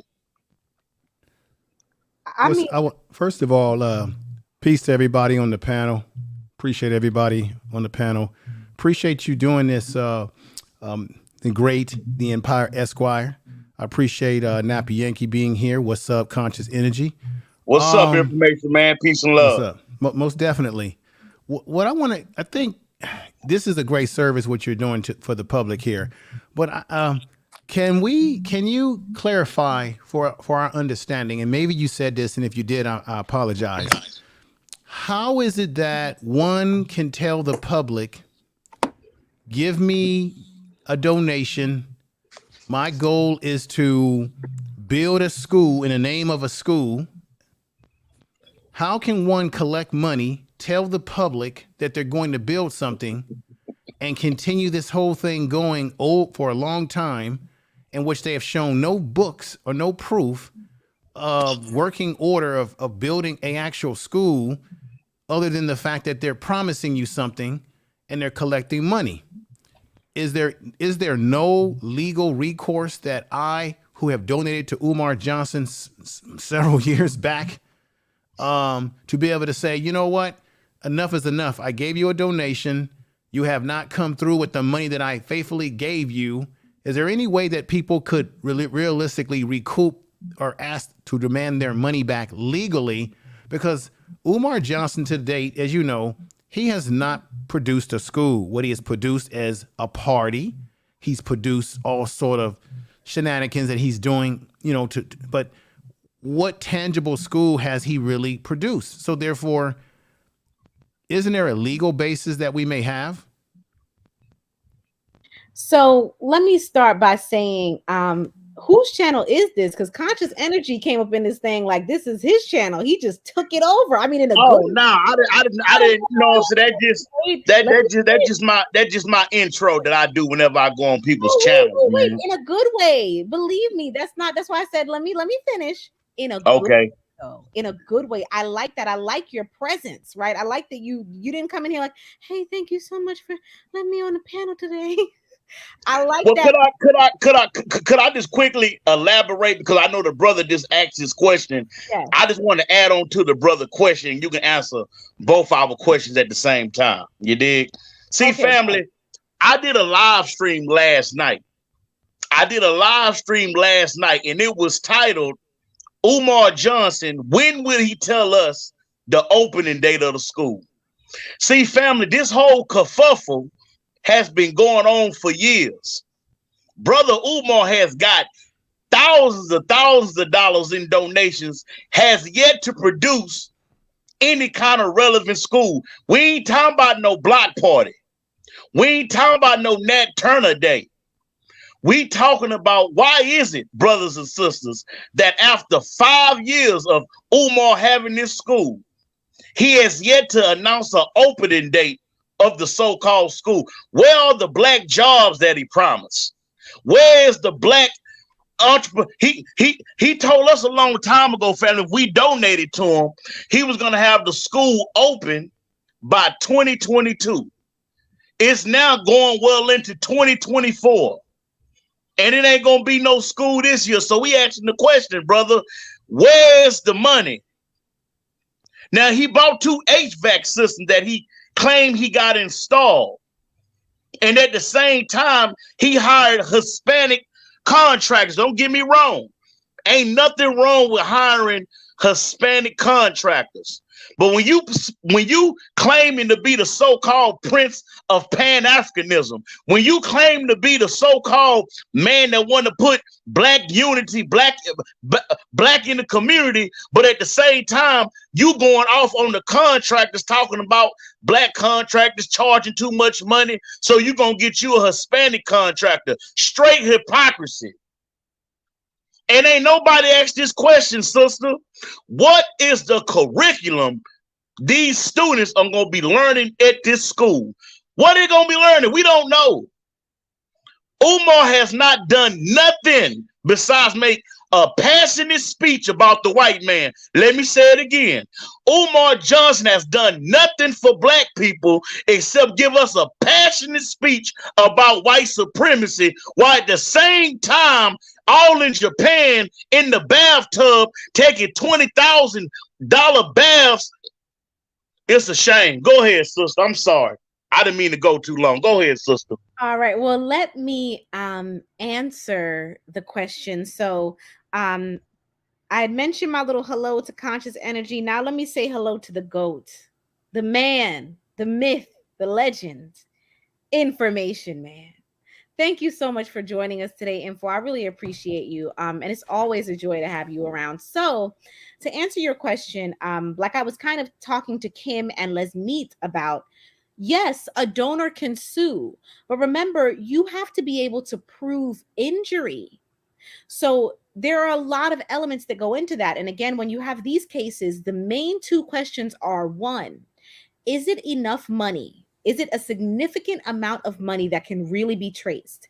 Because if you're going to say, I donated $200 to Umar Johnson and there's no school, you cannot prove that case. Why? Because $200 is not enough to fix the building. So that's why I'm saying a lot of these cases that have been successful, you have wealthy people who donated hundreds of thousands of dollars because they can say, I gave you $200K to build a center and you didn't build it. Done. That's an open and shut case. So that's the first half. Okay. And then remember, the second half I gave less meat is earmarking your donations. If you give a 501c3 general donations, then they can use it in general. But if you say this donation is specifically for building the girls' dorm at FDMG, and then there's no dorm, that makes your case stronger, right? Because you can say, I earmarked my donation for that room and it doesn't exist. So those are the two things that you need in court. You need a purse, or sometimes I call it a pocketbook, right? That's big enough that you can trace it. And then you need donations that are specific, because those specific donations create a contract that you can use. So remember when I was saying that donations and investments don't have the same level of fiduciary duty? That's because donations don't have a contract. When you have an investment, you have a whole long stack of paperwork, and the company tells you what they owe you as a shareholder. You know what your responsibilities are as a shareholder. They have to report to you, all of that. That doesn't happen when you donate. When you donate, you just give your money. But the earmarking, it creates a contract. It creates a contract between you and the 501c3 where you are saying, I am giving you my money specifically for this purpose, and you are promising me to use it for that. All right. Can I just say this too? Yeah. I think I either was talking to Nappy Yankee or somebody on their stream, and I said that this could be allegedly the slickness of Umar Johnson, because if he was saying to everybody today, this is a business partnership, everybody, you all are investing in a school as investors. If he used that sort of language, like you said, where you go into a contract that you sign and agree to that, yeah, we're all going to be business partners in this school, then you could get him on a lot of stuff versus what he's doing, which I think is slick, is he's calling it a donation versus a investment in the school in terms of a business deal that we're all going into. Is that sort of how he's able to slip and slide out of this? Yes, that might be purposeful on his part, or who knows, maybe it's just a happenstance. But yes, like I said, donations have way lower amount of duty because there is usually not a contract included in donations. Okay. So, yeah. Now let me just ask this question. Normally when you give a donation to an organization, if I go to Goodwill or something, and I, give them an old chair or whatever, they'll give me a receipt that proves that that's a donated item, which I could potentially write off on my taxes because they have a donation status. Is there any way that we can prove yes or no that Umar does have a legitimate nonprofit status? And the reason why I'm asking this is if he's been not honest about that, could you get him on that in court? Could you get him on that and say, hey, he told me that he was a nonprofit, and I'm finding out now he's not a nonprofit? So that is possible. However, and you may have missed this part info, but what we had mentioned was that Umar Johnson allegedly filed a 501c3 in Delaware not too long ago. And to our knowledge, that 501c3 is active. It's legitimate. Okay. So again, I imagine that if you were to ask Umar Johnson what 501c3 he's collecting donations under, I'm willing to bet he's going to tell you it's the valid one from Delaware and not the invalid one from PA. Thank you. And could I add something to that if you don't mind? You could, but let me get Naps up first. Go ahead. Okay. Hello, Naps. Hello, how are you doing? What's up? Info and Conscious and what's up, brother? Esquire and everybody in the chat. Peace and love. Peace and love. I remember Empowered Esquire, you did mention this some time back that Umar can continue to run this scam for years, which, I think he's doing enough just able to legally collect money, but not produce a school. which whatever, it's fine because it just gives me more content for as long as he keeps this scam going on. But my question is for you, and I don't know if you've mentioned it during the stream, but your name was mentioned in the lawsuit. So are you concerned that possibly litigation can come your way? Not in that, you have said or done anything wrong, because you clearly seem to be detailed in analyzing these cases, but people do throw frivolous lawsuits, so is that something that's crossed your mind? And that's basically my only question for now. I don't know. I don't know how I would answer that question. Whenever I do my YouTube analyses, right, I always use court documents or articles, right? And I always say, hey, these things are alleged. So that is, of course, because what I'm here to do is provide A, entertainment, right? But B, legal info as far as interpreting the law. But I never allege to be like a source of information in regards to that individual. So, for example, I'm not alleging to know what Umar Johnson does with FDMG donations, but I am explaining rather the difference between a donation and an investment. So, yeah, that's kind of the perspective that I take. I take the legal road, and I don't really get into the muck and mire of trying to pretend to know what someone is doing personally, and I just leave it at that. Conscious Energy? Yes, what I wanted to elaborate on is the pure hypocrisy on what's going on with Brother Umar. Now, let me say this real quick, because I don't want nobody thinking that I'm a Umar Johnson hater. I'm not. I think Brother Umar Johnson is very charismatic. I believe that the brother has done some great work. But when it comes to opening up this school, it's been kerfuffle after kerfuffle after kerfuffle. And you mean to tell me, see, Brother Umar don't care nothing about his donors. Y'all got to understand that. I don't care if you've been donating for years. Umar stood up and told his supporters these words. And y'all correct me if I'm lying. Some of y'all gave me $25. That ain't enough. We need to raise $2 million. I better get some more and some more and some more and some more until we hit the goal, brothers and sisters. I have heard Umar on several occasions talk about black women, calling them he need 2 queens that's happy to be nappy. No weaves, no perm juice. Constantly talking about cookies. Constantly talking about butterscotch. And for all these miscellaneous things this brother has said. And for any parent out there who got the audacity and the gumption to send your child to FDMG to get a so-called education, shame on you.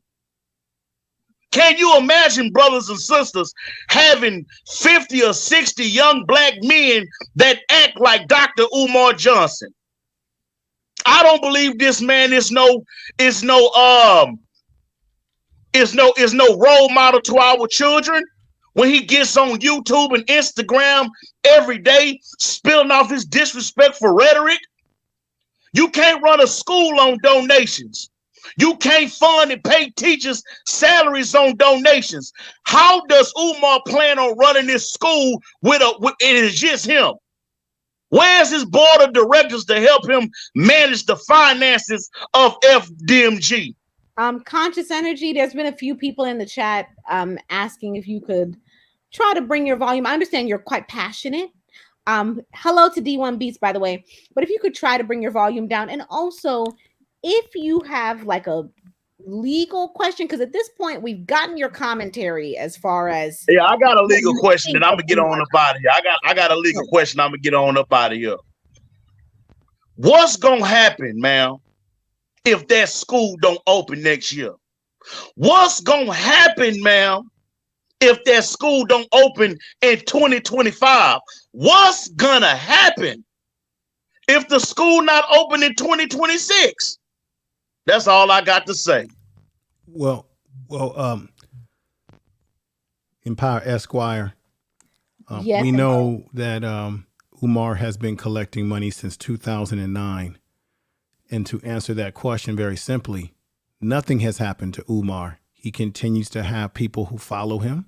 He continues to get donations. He doesn't have as big of an audience as he once had when he came off of the Hidden Colors. But he has still gotten donations, and I'll tell you the reason why. And I know this is sort of like the bottom line is that sometimes our people, or sometimes as Black people, we get caught up in I'm generalizing here. Sometimes we get caught up in personalities instead of real leadership. There's a difference between leaders and people who are personalities. Umar is a personality figure, and people get caught up in that. He is not a leader. Leaders lead by example, and they don't give you a bunch of fluff. So I would say that the same thing that's been happening now, this school was supposed to be opened up in 2013, on and on and on, and has not opened. And I just think that this is the part of the main problem. I think could this get him in some legal entanglement in the Empowered Esquire.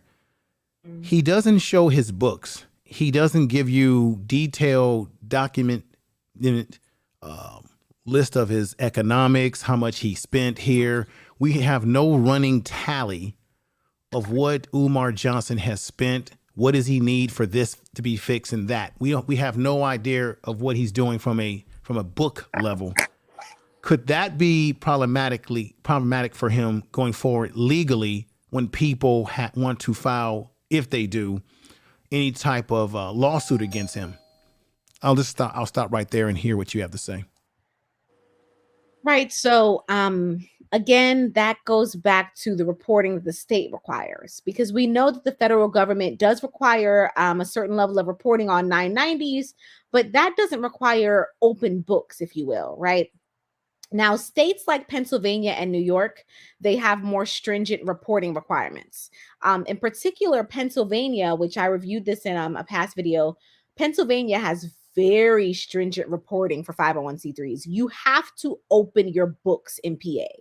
I mean, you have to literally provide accounting for the donations, provide accounting for any change in the bank account. But again, that's not something, to my knowledge, that they make public. That's something you have to hand over to like the actual department that handles 501c3s for the state.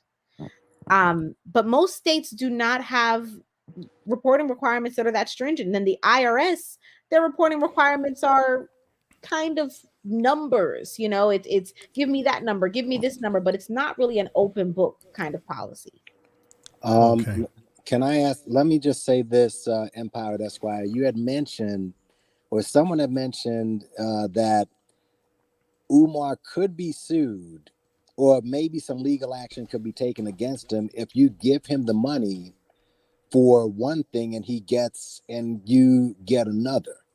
Okay. And there's a certain guy, and it's basically the same thing. There's a certain guy who collected money for a so-called museum that he showed a picture of, but he never got that. So, I don't know what the loopholes are as far as how you can just level a lawsuit saying, hey, you showed me this, I gave you money for this, and you got this. Okay, so could they ask for their money back legally? Or because what it seemed like Umar did was a bait and switch. Like in 2019, I don't know if you know the story, they were asking him for refunds from GoFundMe. And he was really put under pressure. And then he eventually just got to abandoned buildings, and it kept the people at bay.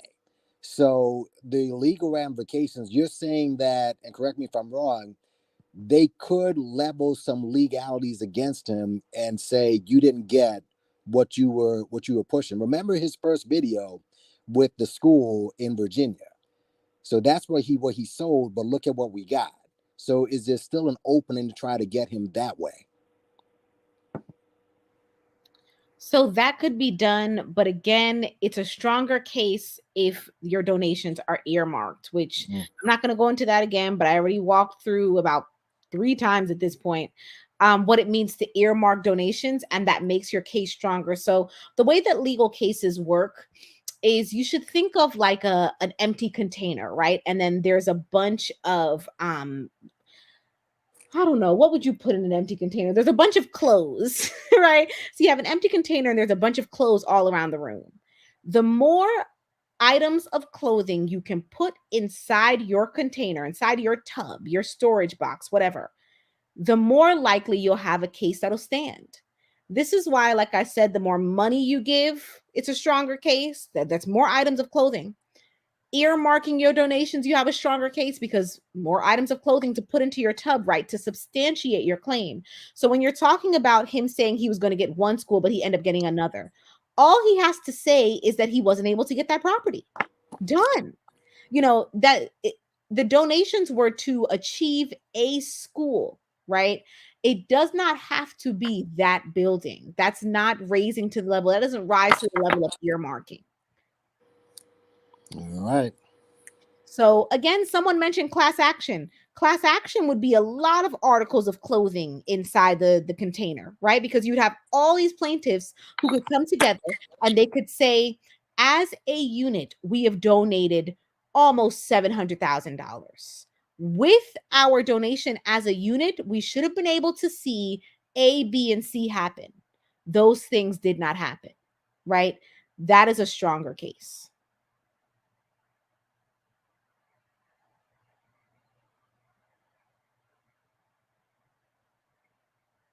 Anyone? Well, hello to Sidbo. Sidbo says, hey. Hello to grown little boy. How are you? Hey, well, look, I'm gonna go and get out of here, sister. I just want to say, keep doing your thing. This live stream and just everybody up here, man, was just very informative. I want to thank Information Man, Nappy Yankee, and sister. Thank you for allowing me on your platform to speak my mind for a few minutes. And I just hope, brothers and sisters, and again, I'm not a Umar hater, but I hope, brothers and sisters, that Umar does right by the people and get this school open. He done ran out of excuses, family. It's time to get some action done, family. And I just want to say this. It's going on 2024. Well, actually 2023. But I don't think the school is going to open in another year. I don't think it's going to open in 2 years because I just don't think it's managed right. So that's my opinion. Peace and love, sister, and thank you for having me on your panel. All right. Be well. Be well. Yeah. Thanks for having me up. Thanks for having me up as well. I just wanted, those were the only questions I had. Oh, absolutely. Go ahead, Info. Can I ask one more? Yes, go ahead. What could the local community do if they see that their citizens may be taken for a ride here? Could Delaware eventually say, hey, we've had enough of this now? These buildings, this area needs to be blighted, because the buildings that he purchased, if I'm not mistaken, that's a Browning area. They have environmental issues there. Why would anyone want a school in that particular area? Could they come in and scoop up that land and put a stop to some of this nonsense legally? Yes and yes. So the answer to the first question about what can be done locally. So in rare instances, state departments have actually issued like advisory notices to consumers and or donors, where the State Department will literally say, we are advising you to proceed with caution if you want to purchase from this business, or we are advising you to proceed with caution if you want to donate to this 501c3. So yes, Information Man, the State Department, the local governments, they can issue warnings like that and kind of make people aware. They have the power to say to the public, hey, this person is technically not committing a crime, but we do not recommend that you donate to them. Right. Okay. That's the first thing. And the reason why I asked that question is because we already got a little bit of insight into this as to what happened to him in Philadelphia when he was told to cease and, stop what he was doing with the donations. So locally, if I'm not correct, the Empire Esquire, the local government within Philadelphia, the state or what have you, they said they had enough of Umar with the way he was going about getting his donations. So we have an example. Or let me ask you, you're the lawyer here. Is that a good example of what could happen to him in Delaware? Somewhat, but my understanding of what happened in PA was because Pennsylvania has very stringent 501c3 reporting rules and regulations. And so what Pennsylvania ended up saying was, you can no longer purport yourself to be a 501c3 because you're not reporting to us the way that you should. So we're revoking your status. Now, that's not necessarily an advisory, right? They're not necessarily saying to the public, do not do business with or do not donate to Umar Johnson's endeavors, right? They're just saying this specific entity, FDMG, stop saying that you're a charity because under our state, you are not. Okay. Right. Now, there's a section to what you said that I want to address very quickly before I forget. Yes, I'm listening.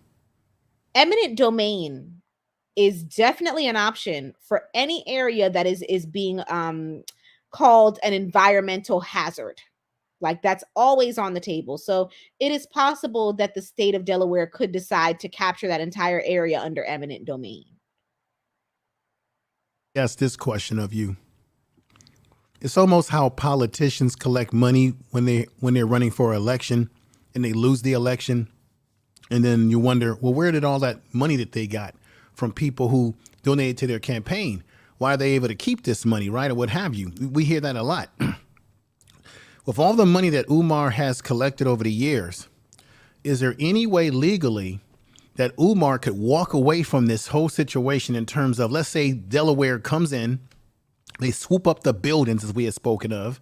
They take the building, they say, hey, this is a blighted area. We can't let you build a school here. Whatever the issues, taxes, whatever the issues he may potentially have. Is there any way that he could end up walking away and taking a loss on the buildings and still walk away with the rest of the money that he's gotten from donations and continue whatever other stuff that he continues to do?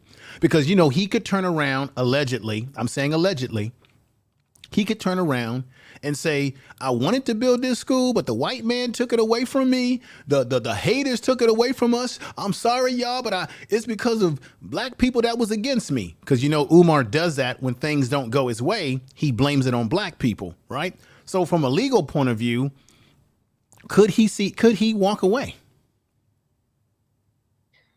From a legal perspective, he could absolutely walk. Oh my God. I can see a scenario in which FDMG, the 501c3, could give up that building, could sell it or, whatever, and then retain those funds. If it's still a valid 501c3, it can retain its donations. And the reason why I bring this up is because Umar has said, this is documented, nothing that I'm speculating. He has made statements on several shows in the past where he's talked about, I may have to relocate to Africa and get away.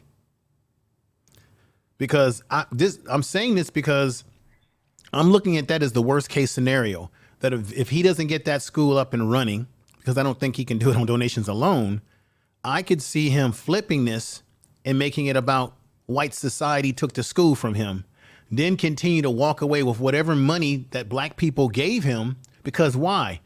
Umar is not transparent, has not shown us any books. All we got to go on is that he had 750,000, which he said on Roland Martin's show. And that's the last accounting that we've heard. That's why I'm very concerned about that, because it seems like he can just do what he's doing and still walk away. And I think that's, from a personal point of view, it's kind of a disappointing scenario. But that's why I asked that question. I thank you. No problem. Yes, it's a possibility. Now, let me add this, though. As an individual, he could walk away. The 501c3 can sell the property and retain its donations. However, the 501c3 has to remain a valid organization.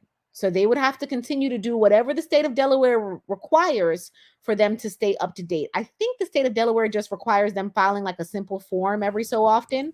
Yes. But he can maintain. Now, again, he's still not supposed to use the 501c3 as a personal piggy bank. That's still not legal. So even if he decides to walk away and move to Africa and blah, blah, blah, right? He is still not supposed to be using 501c3 funds as a personal piggy bank. So it's not like he gets to walk away like plush, right? Those funds are supposed to remain in the exclusive control of the 501c3. But he could definitely still maintain that status and come up with some other little, something new to tell the people. Oh, we're going to go ahead and do this over here. You know what I mean? Right. The 501c3 could, so you're saying something in like colloquialism, and then I'm going to put it in legalism, right? Okay. So the 501c3 could say, listen, the school idea did not work. We have now sold the school, we've retained those funds, and now our new project is virtual learning. Our new project is fighting homelessness. Like, absolutely. The 501c3 could just drop this whole escapade and pick up a new endeavor. You know why what you just said is powerful? Because Umar Johnson has said such things out of his mouth. At one point in time, he was down on the homeschooling, right? And then he'll turn around and say, hey, we're going to start doing stuff online. You said something golden, because that is where he can slip into continuing what he's doing by now saying, I'm just speculating here, of course. Okay, we couldn't get the buildings because the white man stopped us and hating Negroes stopped us. But folks, we're going to go with the homeschooling now. Because he always kind of flirts that around to people about how you need to, one time it's his podcast. Come on and pay for my podcast, $9.99 or something like that. So he's always figuring out ways, which really shows you how crafty he is. He always figures out ways to get money out of the pockets of black people for any little thing that he wants to do to get people excited with his personality.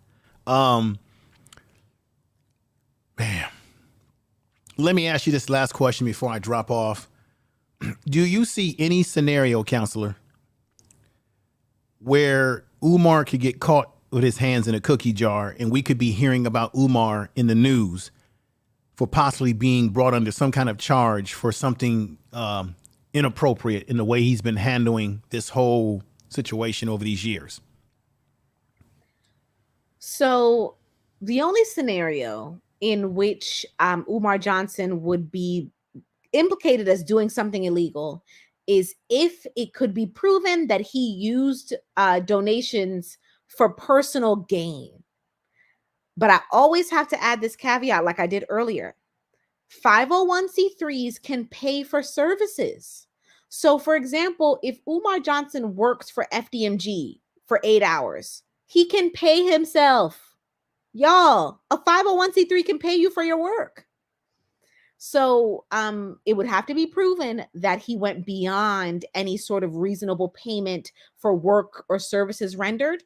It would have to be proven that he was directly co-opting funds and using them for personal enrichment, while at the same time not using those funds exclusively for the mission of FDMG. And the way that you would prove that is to see his books. And again, to see those books, you need subpoena power. So what would be required is some government, someone has to get interested enough to use subpoena power. Right. Well, let me just say this, because we have one of Umar's little minions in the chat room, goes by the name of, Photo DNA or whatever his name is. He's making the statements that, well, this man is being long-winded. She brought us up here to ask questions. So I'll take as much time as I necessarily need to ask my questions, DNA. If you got a problem with that, you can come on over to my channel and you can confront me with anything you want to confront me with. I want to ask these questions, and I'm getting ready to get off, but this is what happens. You have the Umar minions who do not like people like ourselves asking important questions. Every question that we're asking, every scenario is very important. That's the bottom line. If you don't like I'm long-winded or what have you, I don't care. And I'll say that right in your face too. But I'll say this, Empire Esquire, thank you for letting me come up. Keep doing what you're doing. Don't let the trolls and the photo DNNs and what all these other idiots out here stop you from talking about this, because we need to talk about this. If we have a black person, I don't care if it's a black man, a black woman, a white person, whoever, if we have people who are selling us on something and they have not produced it, but yet at the same time, they're calling black people out of their names when we don't give them the money that they think they deserve to get, yet they don't show us their books. They don't show us, because I was that person who donated to this man. And over these years, since 2009, he hasn't produced anything of any substance. All we got to show for it is the 2 buildings that are in bad condition, a HVAC that should have been put up 3 years ago, now put up, and we don't even know if that's even connected properly or not. And we also have evidence, because I interviewed somebody who tried to provide him help with the rendering of how the building could look in the design, and he refused that. So if anybody out there who's a naysayer wants to say that we're hating on Dr. Umar Johnson, we're simply asking any logical questions that anybody would ask. Okay? And if you're going to build something, you should be transparent. We all witnessed how Lord Jamal was treated when Lord Jamal tried to connect him to his father-in-law, who could help him get this project going. And he said he didn't need his father-in-law. And he said, well, the concept is different. You know, you're building a Pan-African school, but this man has built a school in less time than you have, and he could probably assist you, because Umar might be the best at teaching the kids. He might be the best at giving them the history, but he ain't a good businessman. And people forget that building a school, there's the school and the teachers that you need, but there's also the business behind building something. And Umar, as Lord Jamar said to him, you may not be the best person to deal with the business of building the school. And that's just the facts. And so for people in the chat room, this is our problem, Black people. We're too caught up in people's personalities. Get out of the fact that you like his personality, you like his cadence, you like the way he makes you laugh and all of that. That's our problem. We like people that are personality and people who are symbolisms. That's bad. It's not working for us. Not working for us. So I just want to end there, because every time you talk about this, there's always somebody who's got something to say when you're asking legitimate questions. And I'm going to keep asking these legitimate questions, Mr. DNA. Well, thank you, Info Man, as I call him, the YouTube GOAT. Yeah. Him out on all of his channels. Do you want to tell him your channel stuff? Yeah. I've got Information Man Show. I've got the Information Man Speaks podcast. I usually go live over there every other night. I go live on Information Man Show on Sundays, and then I have Info Media Live, which is a channel where I give tips about building YouTube channels. I've got to drop something over there tomorrow. I haven't done anything over there in a little while. Plus, I also do podcasting in the regular podcasting platforms that you have out there. So I really appreciate everybody here. Appreciate you. But I just want to say to the naysayers out there, don't get all upset just because we're asking questions. Nobody up here is trashing Dr. Umar Johnson. We're asking just legitimate questions as to what are the scenarios that could play out.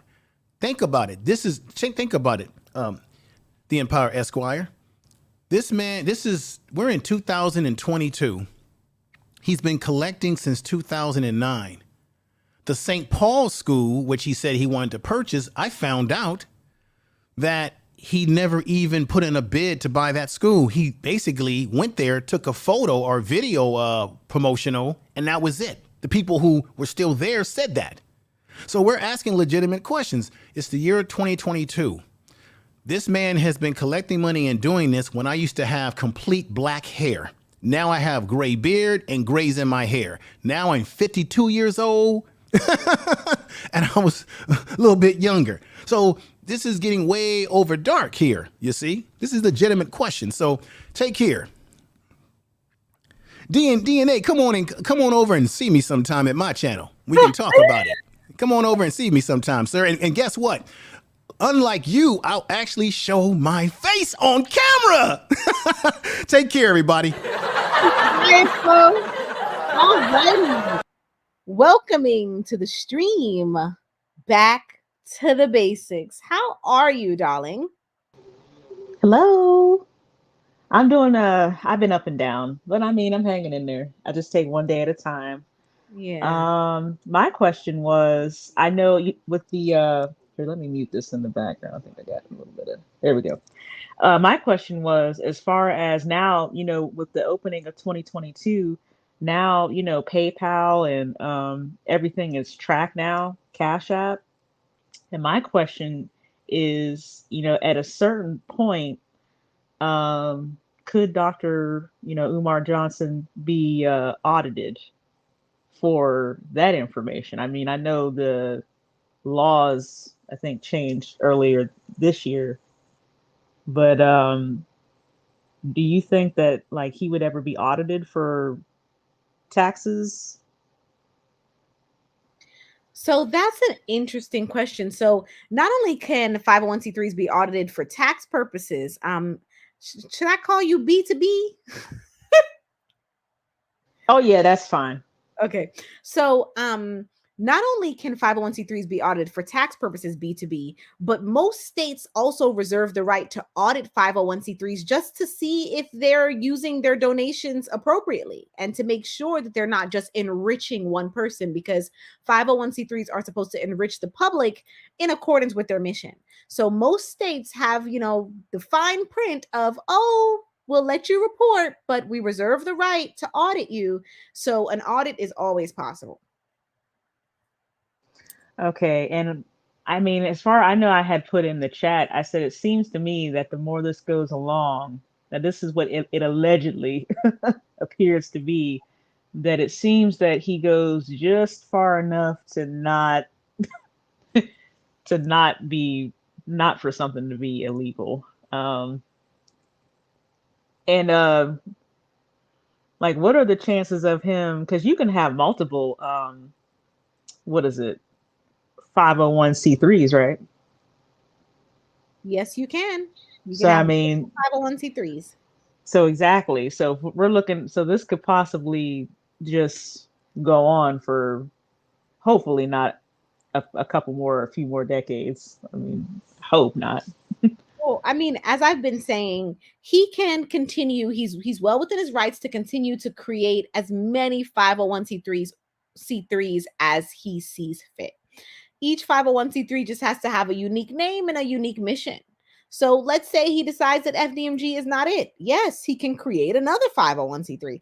Let's say he decides that, you know what, no, that one isn't it either. He can create another one. So, and the same goes for businesses as well. And the reason being is one of the cornerstones of our country is free enterprise. It was a big part of the reason that our founding fathers wanted to like be free from Britain, because Britain had an enterprise system that was a lot more regulated. So we still have the spirit of the opposite of that. You can have as many LLCs, incorporations, corporations as you want, and you can have as many 501c3s that you are a part of as you would like.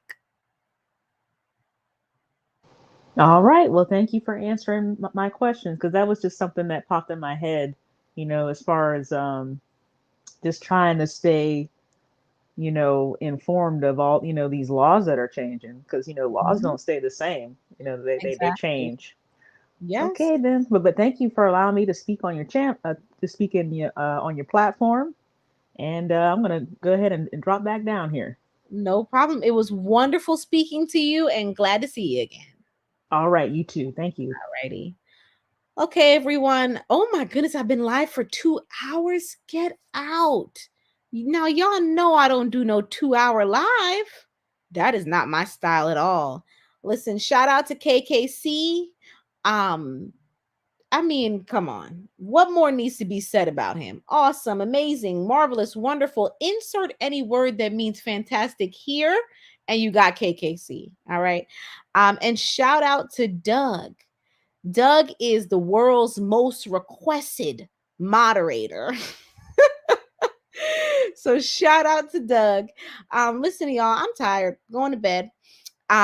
Listen, I am absolutely just thrilled that you all were so engaged in this legal convo. We were able to really break down some of the important portions of a complaint and also talk about some of the important law behind when you give a donation. So listen, remember, when you give a donation, you should earmark it, okay? If you can give a significant amount that actually benefits you also for tax purposes, But second, if you give a donation, earmark it. Tell that organization, I specifically want my donation to go to this, or that. Okay. So, anywho, I'm out of here.